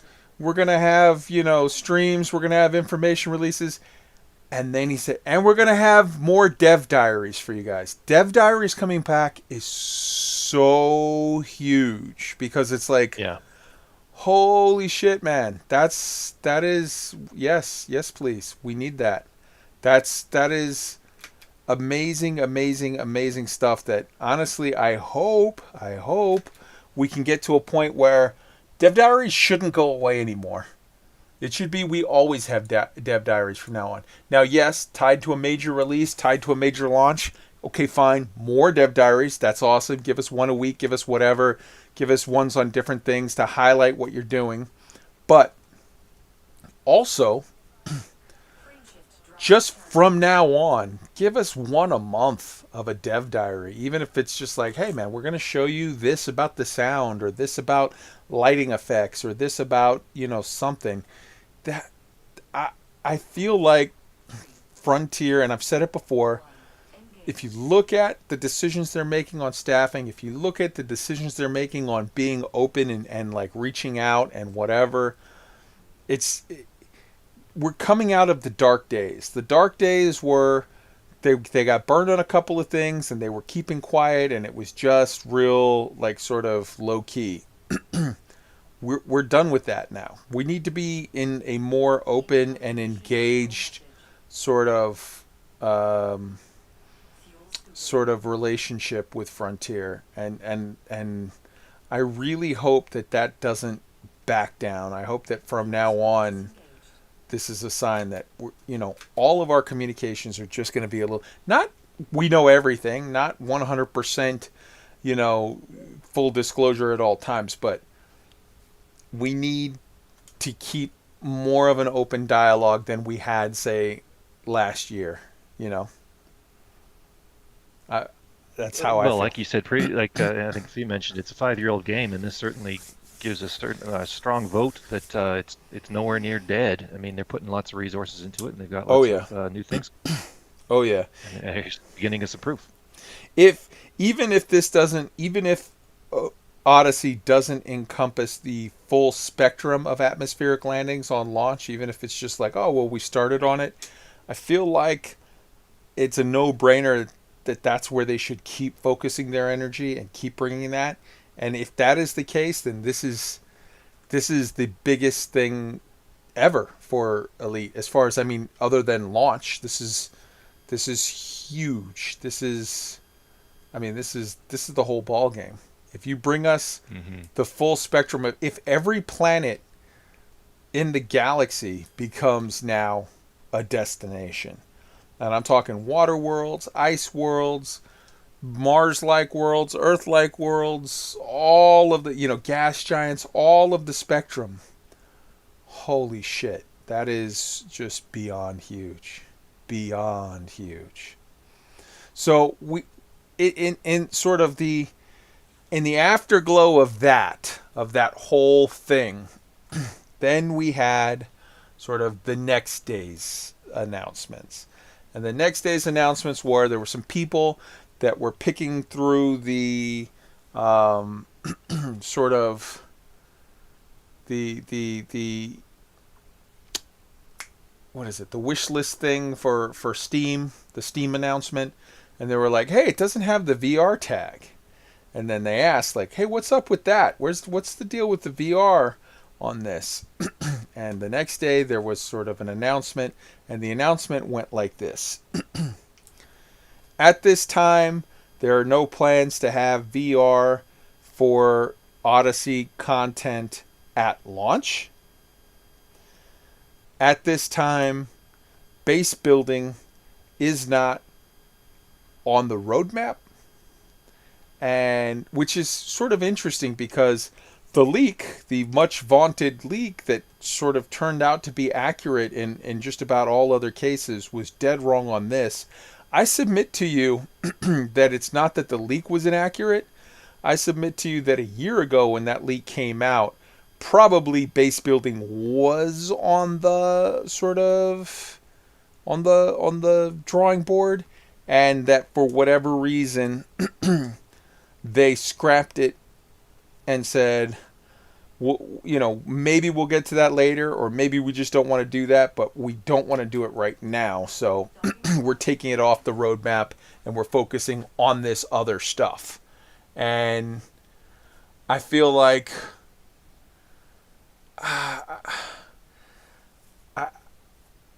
I'm gonna be honest, man.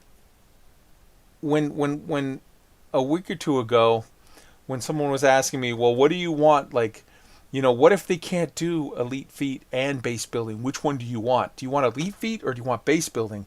My answer was, I want atmospheric landings, please. So I'm kind of like, base what? Like, I don't care. The fact that we've got the start of atmospheric landings makes me so happy. And I see here Spatula in chat. Can I just say that the Odyssey trailer and the reveal made me happier about this game than ever? ? Like, yes, I feel that, because, and to me, don't get me wrong, the space leg side of it, cool, whatever. But the thing that got me was that atmosphere. I'm like, that the implication for a guy who doesn't really give too much of a shit about, I don't care about like FPS mechanics. I don't like FPS games. I don't like shooter games. I love my cockpit. I love my ships. I want to fly spaceships. And the fact that we're adding to the places I can go in my spaceship is the hugest plus to me. So the losing out on base building, man, there's people that are getting way mad over that, and I don't get it, because to me that just means like they're focusing on atmospheric landings, which is, if I could say, here's $100, focus on one thing, it would be atmospheric landings. So that makes me thrilled. The other side of it that's saying, hey man, we're not having VR, I totally get that bums a lot of people out. I do. I don't play in VR. So for me, in a selfish way, that's not that big of a concern, obviously, because I don't have it now, so I'm not going to be losing out on anything. But I will say this, from people that play in VR, from people that know VR, that really follow VR, it's really first-person shooter type games or whatever in VR is kind of shitty. No Man's Sky does it meh, and they get like rave reviews over it. But even like Obsidian Ant's video on it, he's like, No Man's Skies does it okay. It's like lukewarm, but because everything else is way worse, they get rave reviews. He's like, but it's not even sort of great. It's just whatever. So like, I'm not. Also, too, part of VR thing to me seems to me like maybe the problem isn't even Frontier. Maybe it's not like, so part of it is you would have to design the game twice. You would have to design it to like keyboard and mouse, and then you would have to design it to like work with those little VR hand jobby thingies they got, the little special controller jobbies. And it's like, that's a lot of work, whatever. And then from other people that have done sort of FPS in VR, I've heard that it's like the motion is jerky and it's weird and it makes people sick and yada.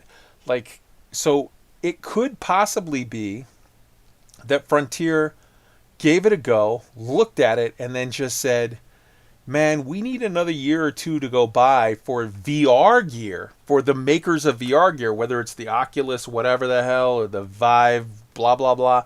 We need that shit to get better so that, you know, a year, 2 years, 3 years from now, when that shit is right and is there, now we can do it and then people will love it. But right now, like, it might be a hardware issue where, like, they need that technology to advance before they can do it right.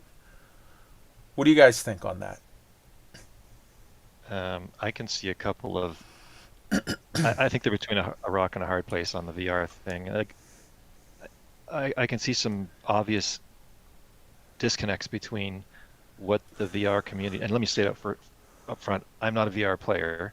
I I have a lot of friends who are VR players, but I get the impression that on one hand, whether it's the VR equipment manufacturers or Frontier themselves, on where Elite is being put out there as a poster child for, and so there's a bit of a, they're being a bit disingenuous, I think, if they just drop that because they've benefited. That's one thing. The second is maybe there's a mismatch between the degree to which Frontier feels like they'd have to put out a fully polished product versus what the VR user community is already willing to put up with, knowing that it's a fairly new technology relative to, you know, everything in the computer gaming world. And that's complicated by the fact that if the VR community isn't the largest part of the new market, how do you avoid pissing off a lot of new players with a meh VR experience when you might in fact be putting out something that's just fine for people who are used to sort of something with some rough edges? Like so I see a lot of disconnects there. I don't know what the answer is, but it's the one I think that is a bit tricky is this one. There's people that bought the game because of VR and got into it because of VR, and now they've become VR converts. And I'm not sure who actually holds the most accountability or responsibility for that, whether it's just the equipment manufacturers or if Frontier is kind of they're getting a bit of that, like they're benefiting from that, even if they're not in control of it. Well, Elite is. I don't play Elite in VR. I'm on Xbox, so obviously I don't have that choice. I will say I have for a long time contemplated going to PC just for VR, but I honestly don't want to go through all the grinds all over again. So I have yet to do that. That being said, I have tried it, and it is absolutely enthralling. The scale size to everything, the just the advantages to flying in VR. I can totally see falling in love with it and wanting to do that. That being said, I think it's a combination of what you were saying, Kai, where the technology just is not there yet. It's just a simple fact that there are not many good, if any, great first-person VR shooters that I'm aware of, anyways. And most people would agree with that, I think. And I think part of it was maybe Frontier having to make a decision. Do we sink the money and the time and try to make a mediocre VR experience with this, or do we ditch that for now and put all of our time efforts into more atmospheric landings or more on the ground, space leg stuff or whatever? And if that's what the decision they had to make, I'm personally okay with that, because all in all, it's going to make it a better game.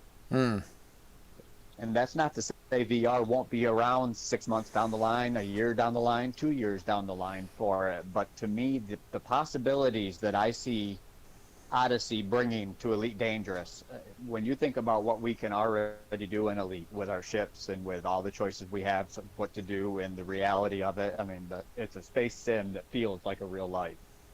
And now you're going to add a whole depth of stuff into it with Odyssey. I honestly think Frontier made the right choice in what they're doing. I think it's the first step into a much larger galaxy. Fee?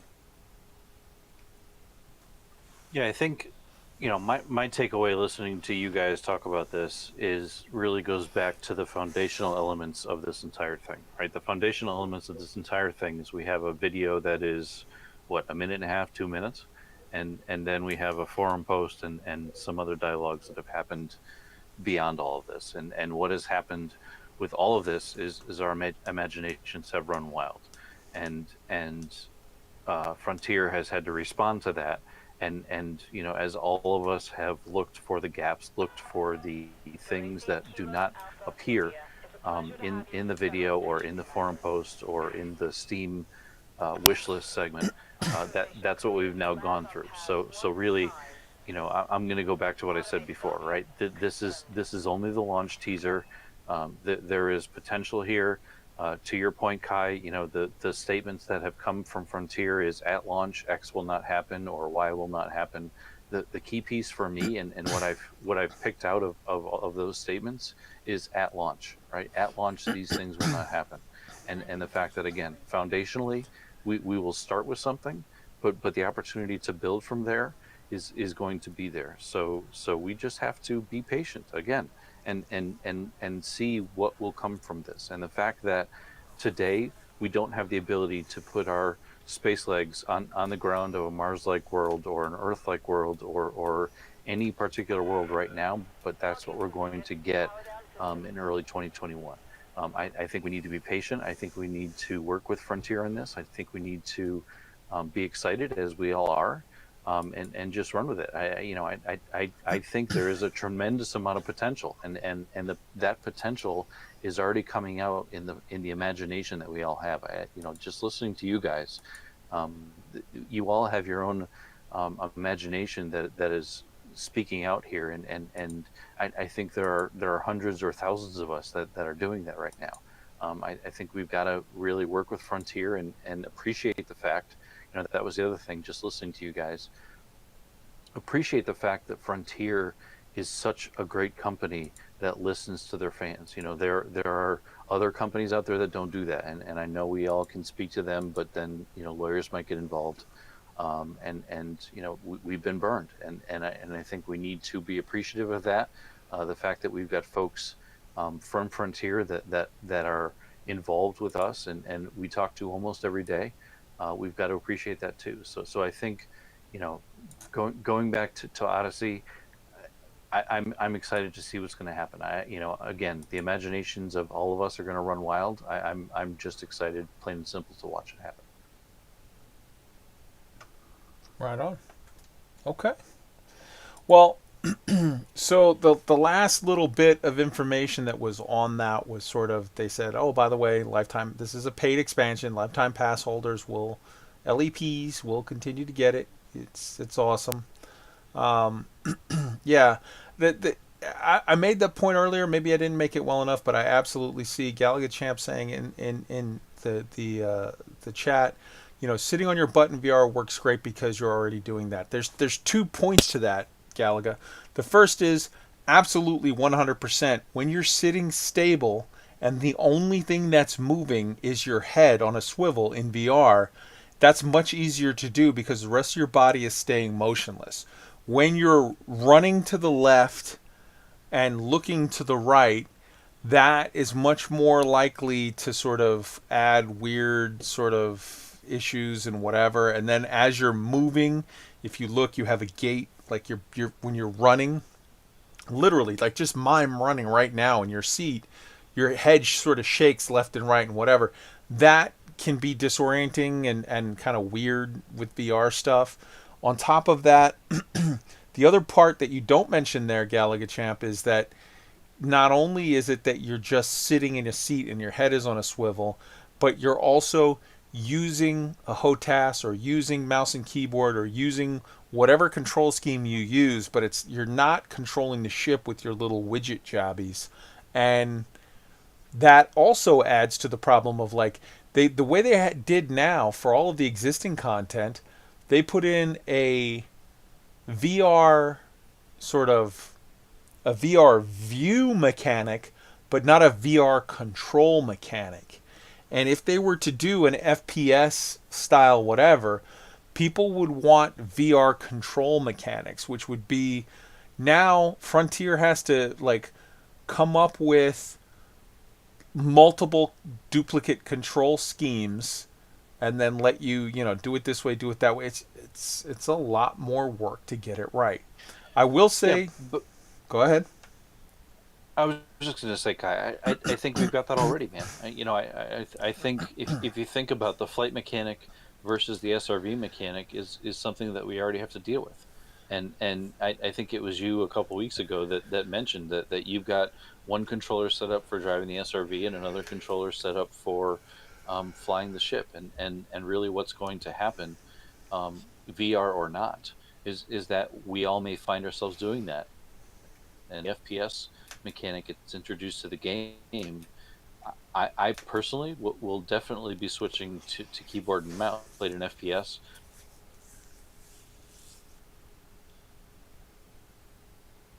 So I'm definitely going to switch to that. Now adding VR to that element, I really can't speak to that because I also do not have that. But I think that this is have to work into the game as we. Fee, you were, I don't know if it's just me or what, but you were cutting out hardcore. Are you guys hearing him cut out as well? Hello?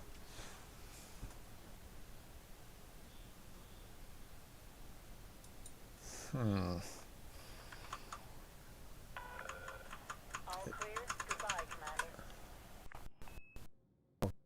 Hello, hello. Can you guys hear me?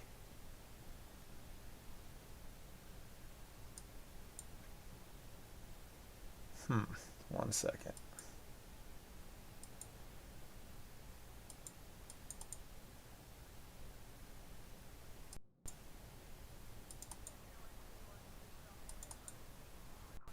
Hello, hello? I can hear you a little bit, Kai, but it's kind of robot-y. Okay, yeah. Something just happened there, but it seems to have fixed. Yeah, you're back now. I would agree. I can hear you guys now. That was weird, whatever that was. Sorry. There was some kind of a weird thing. Maybe I got too much stuff open going, but all right. So let's look at real quick. There's and I guess we're for non VR players. So maybe we're not the target audience, but I definitely see that there's been a lot of salt in the community of like, well, if it doesn't have this, I'm not getting it, or like, I'm not interested, or whatever. And for me, again, it feels weird as a non-VR player, but it's like I'm not that invested in it, obviously, because I don't play that. But I will say this: VR player, not VR player, person who is totally psyched for base building, person who doesn't give a shit about base building, wherever you land on the spectrum, the fact of the matter is we do not have enough information yet for anyone to be getting super, super mad about anything. Like, I get it if you're like, hey man, I play this game in VR, I love the VR aspect. Okay, first off, no one knows to what extent, like, we don't know enough yet. For all we know, you're still going to have VR on anything to do with your ship. That makes sense because you have it already, which means you would have VR for atmospheric landings. You have VR now in your SRV. So there's no reason to think you wouldn't have VR in your SRV.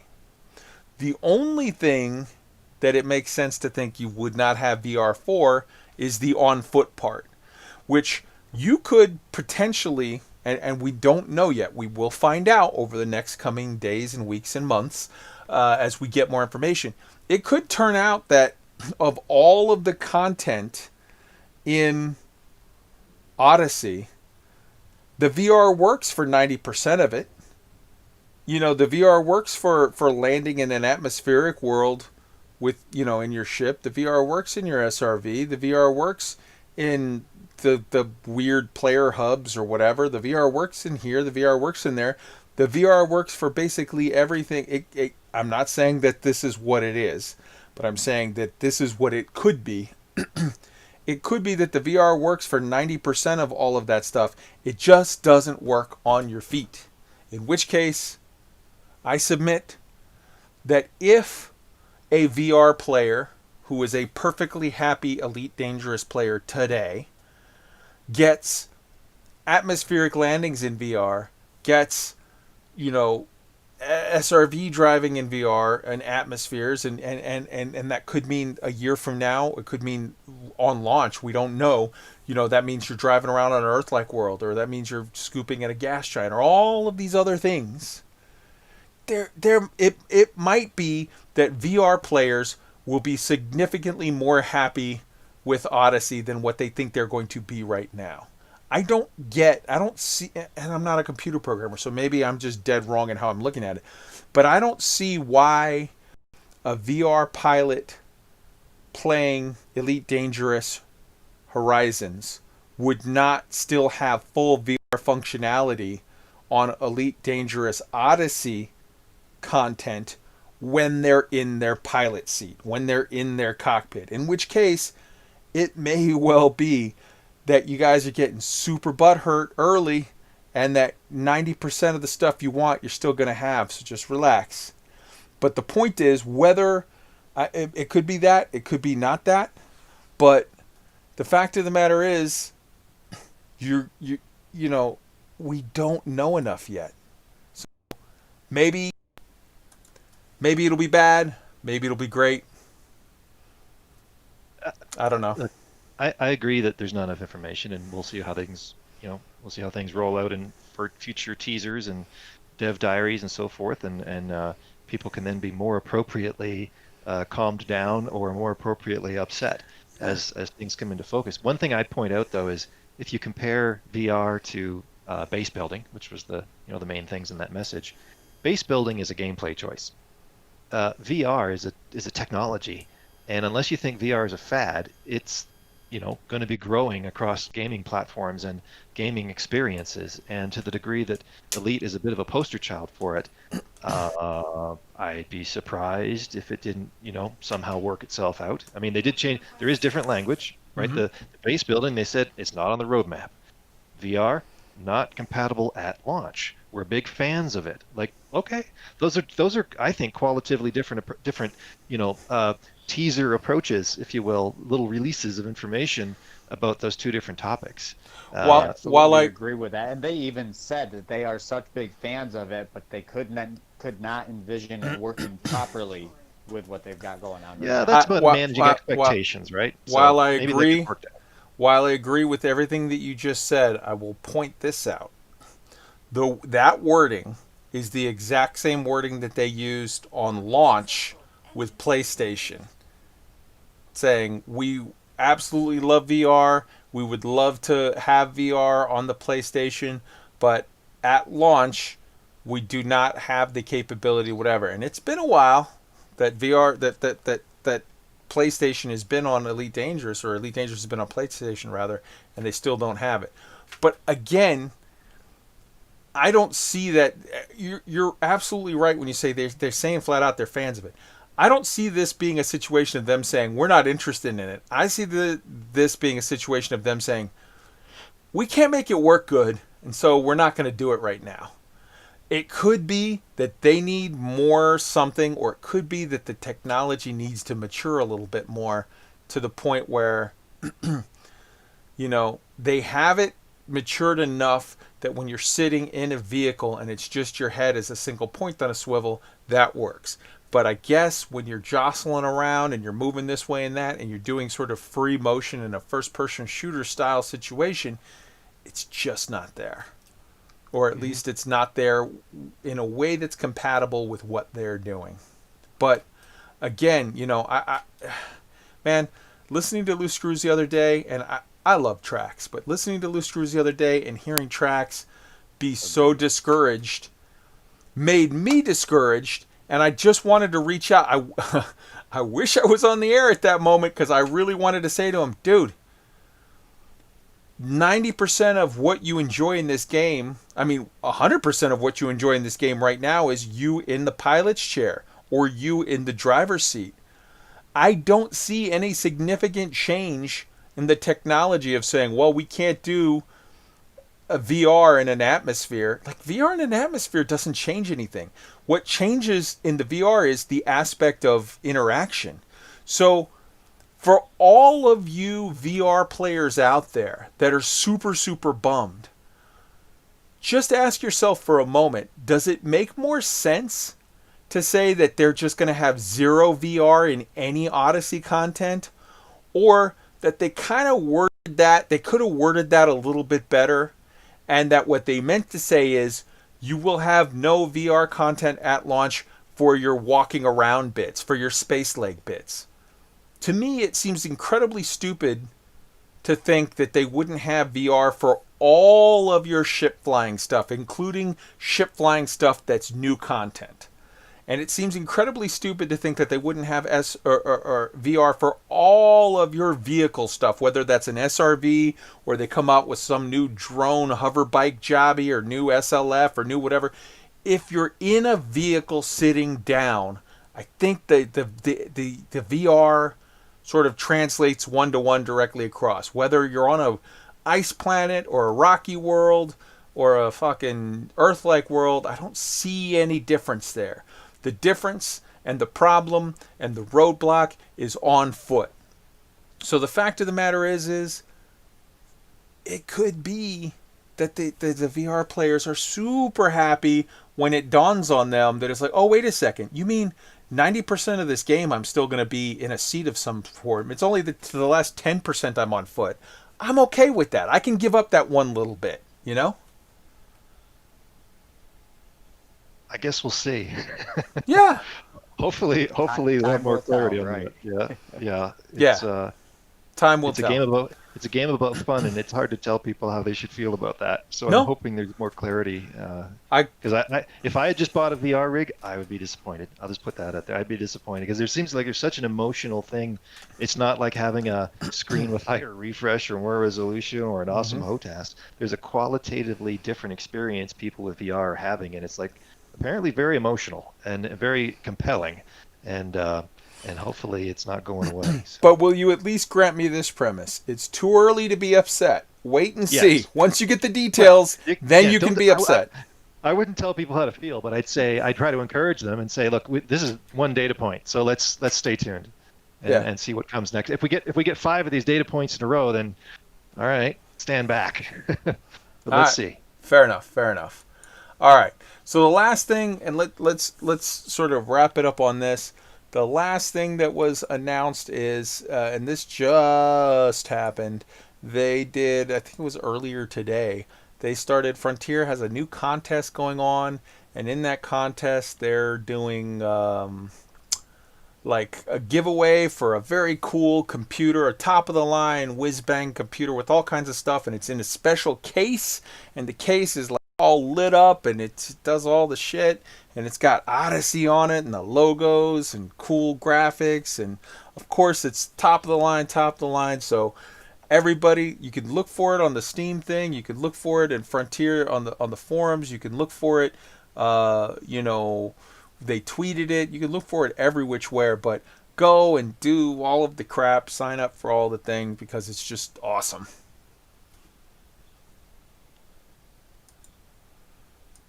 Anyone? Through this. Is it in-game actions that give you points? Is that how you get? No. It's one of those contests where it's like, if you follow them on Twitter, Frontier, you get a point. If you follow whatever that company is, you get a point. If you follow Intel, you get a point.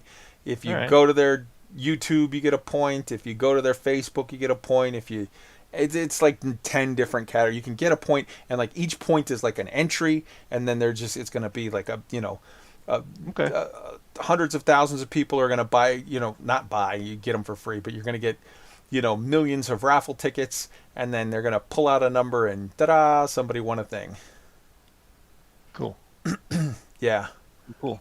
Yeah. So check that out, because the computer looks awesome. The specs on it are crazy. And then like it's a special custom case that has, the Odyssey logo, and it has colors and all kinds of stuff, and it's good stuff. So check that out, And I feel like we've covered just about everything. Guys, what do you have? You shout outs you want to make, or anything you want to bring up, or anything at all? It's just this free talk. Go for it. I'd like to make a couple shout outs. I mean, Sure. Tweaked, Needless Hate, I'm forgetting a few other people, but I'm learning a ton about BGS, both doing stuff for loose screws and turning the wheel and having a blast. It's just a whole new dimension. I encourage everybody who's even thought about trying it to get in the Discord, and you'll learn a ton and lots of helpful people. So thank you for that. Awesome. Tweaked? Well, I would also have to add that the turning the wheel, it's going very well. Oh, yeah. A great community put together there. Everybody seems to be having a great time. Mm-hmm. And on top of that, give my own squadron a little plug, if you don't mind. Go for Open it. Pilots Initiative on Xbox. If anybody is interested in getting into the BGS, now mind you, BGS isn't all we do. We do PvP, PvE with the BGS, of course, bug hunting, help people mining, help all of our members get their engineers and build their ships and all that kind of stuff. And if you're looking for a squadron and then that kind of stuff sounds fun, look us up. Open Pilots Initiative, OPIX is the short for it. You just search that in the squadrons tab, send an application in, and we'll get to you. Right on. All right. Fee, what you got? Listening to these guys and the only thing that comes to mind, Kai, is today, and you haven't really mentioned it, but today is the 1 week anniversary of the launch of Turning the Wheel, and just seeing what has happened in the past week, beyond. Yeah, I mean, beyond what Frontier has announced with Odyssey, and of course the anticipation that is building like Christmas, with fleet carriers launching on Tuesday.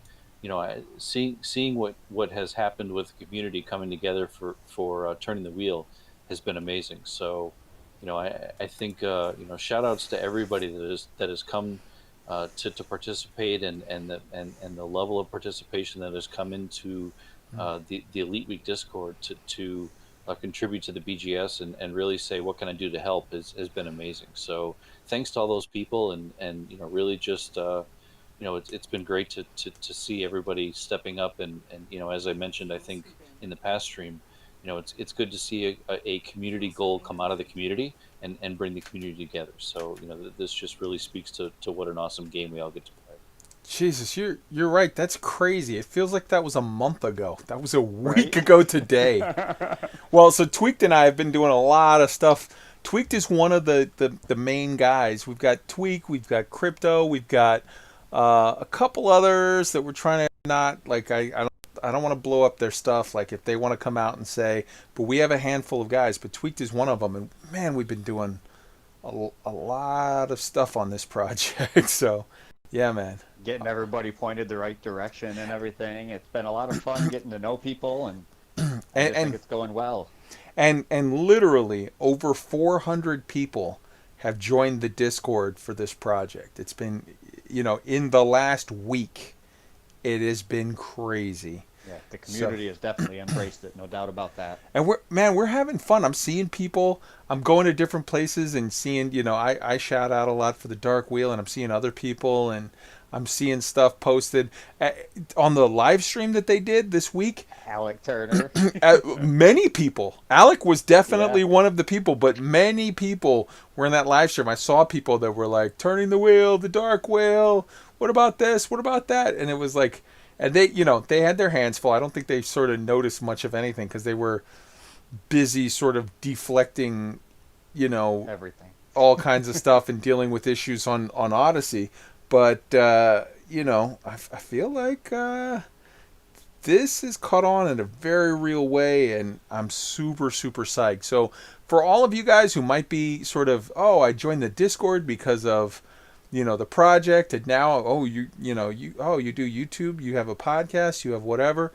Welcome to the family. I hope you dig it. I hope you like the stuff. We're just super, super happy that everybody's having so much fun with it, and hopefully onwards and upwards and new stuff, man.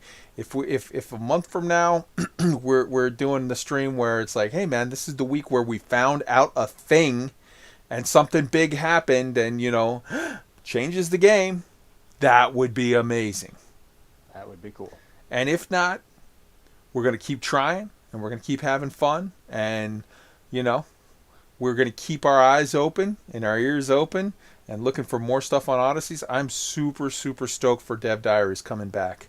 And man, it's just been Fact great. of the matter, there's no better time to be an Elite Dangerous fan. I mean, I have been, since I discovered this game, such a huge fan of this game. And after Wednesday, I am even more so looking forward to the future of this game. Right on, man. Right on. All right, guys. It's been a good time getting together with all of y'all and going over this last week of Elite, and we'll look to see you again next week. Talk to you later. Oh, I'm sorry. One last bit of housekeeping. I almost forgot. Tomorrow, I'm hosting another roundtable, the Super Friendos. We're going to get together again and talk about fleet carriers, talk about Odyssey, talk about everything. So that'll be me, Down to Earth Astronomy, Plater, Burr, and Rini.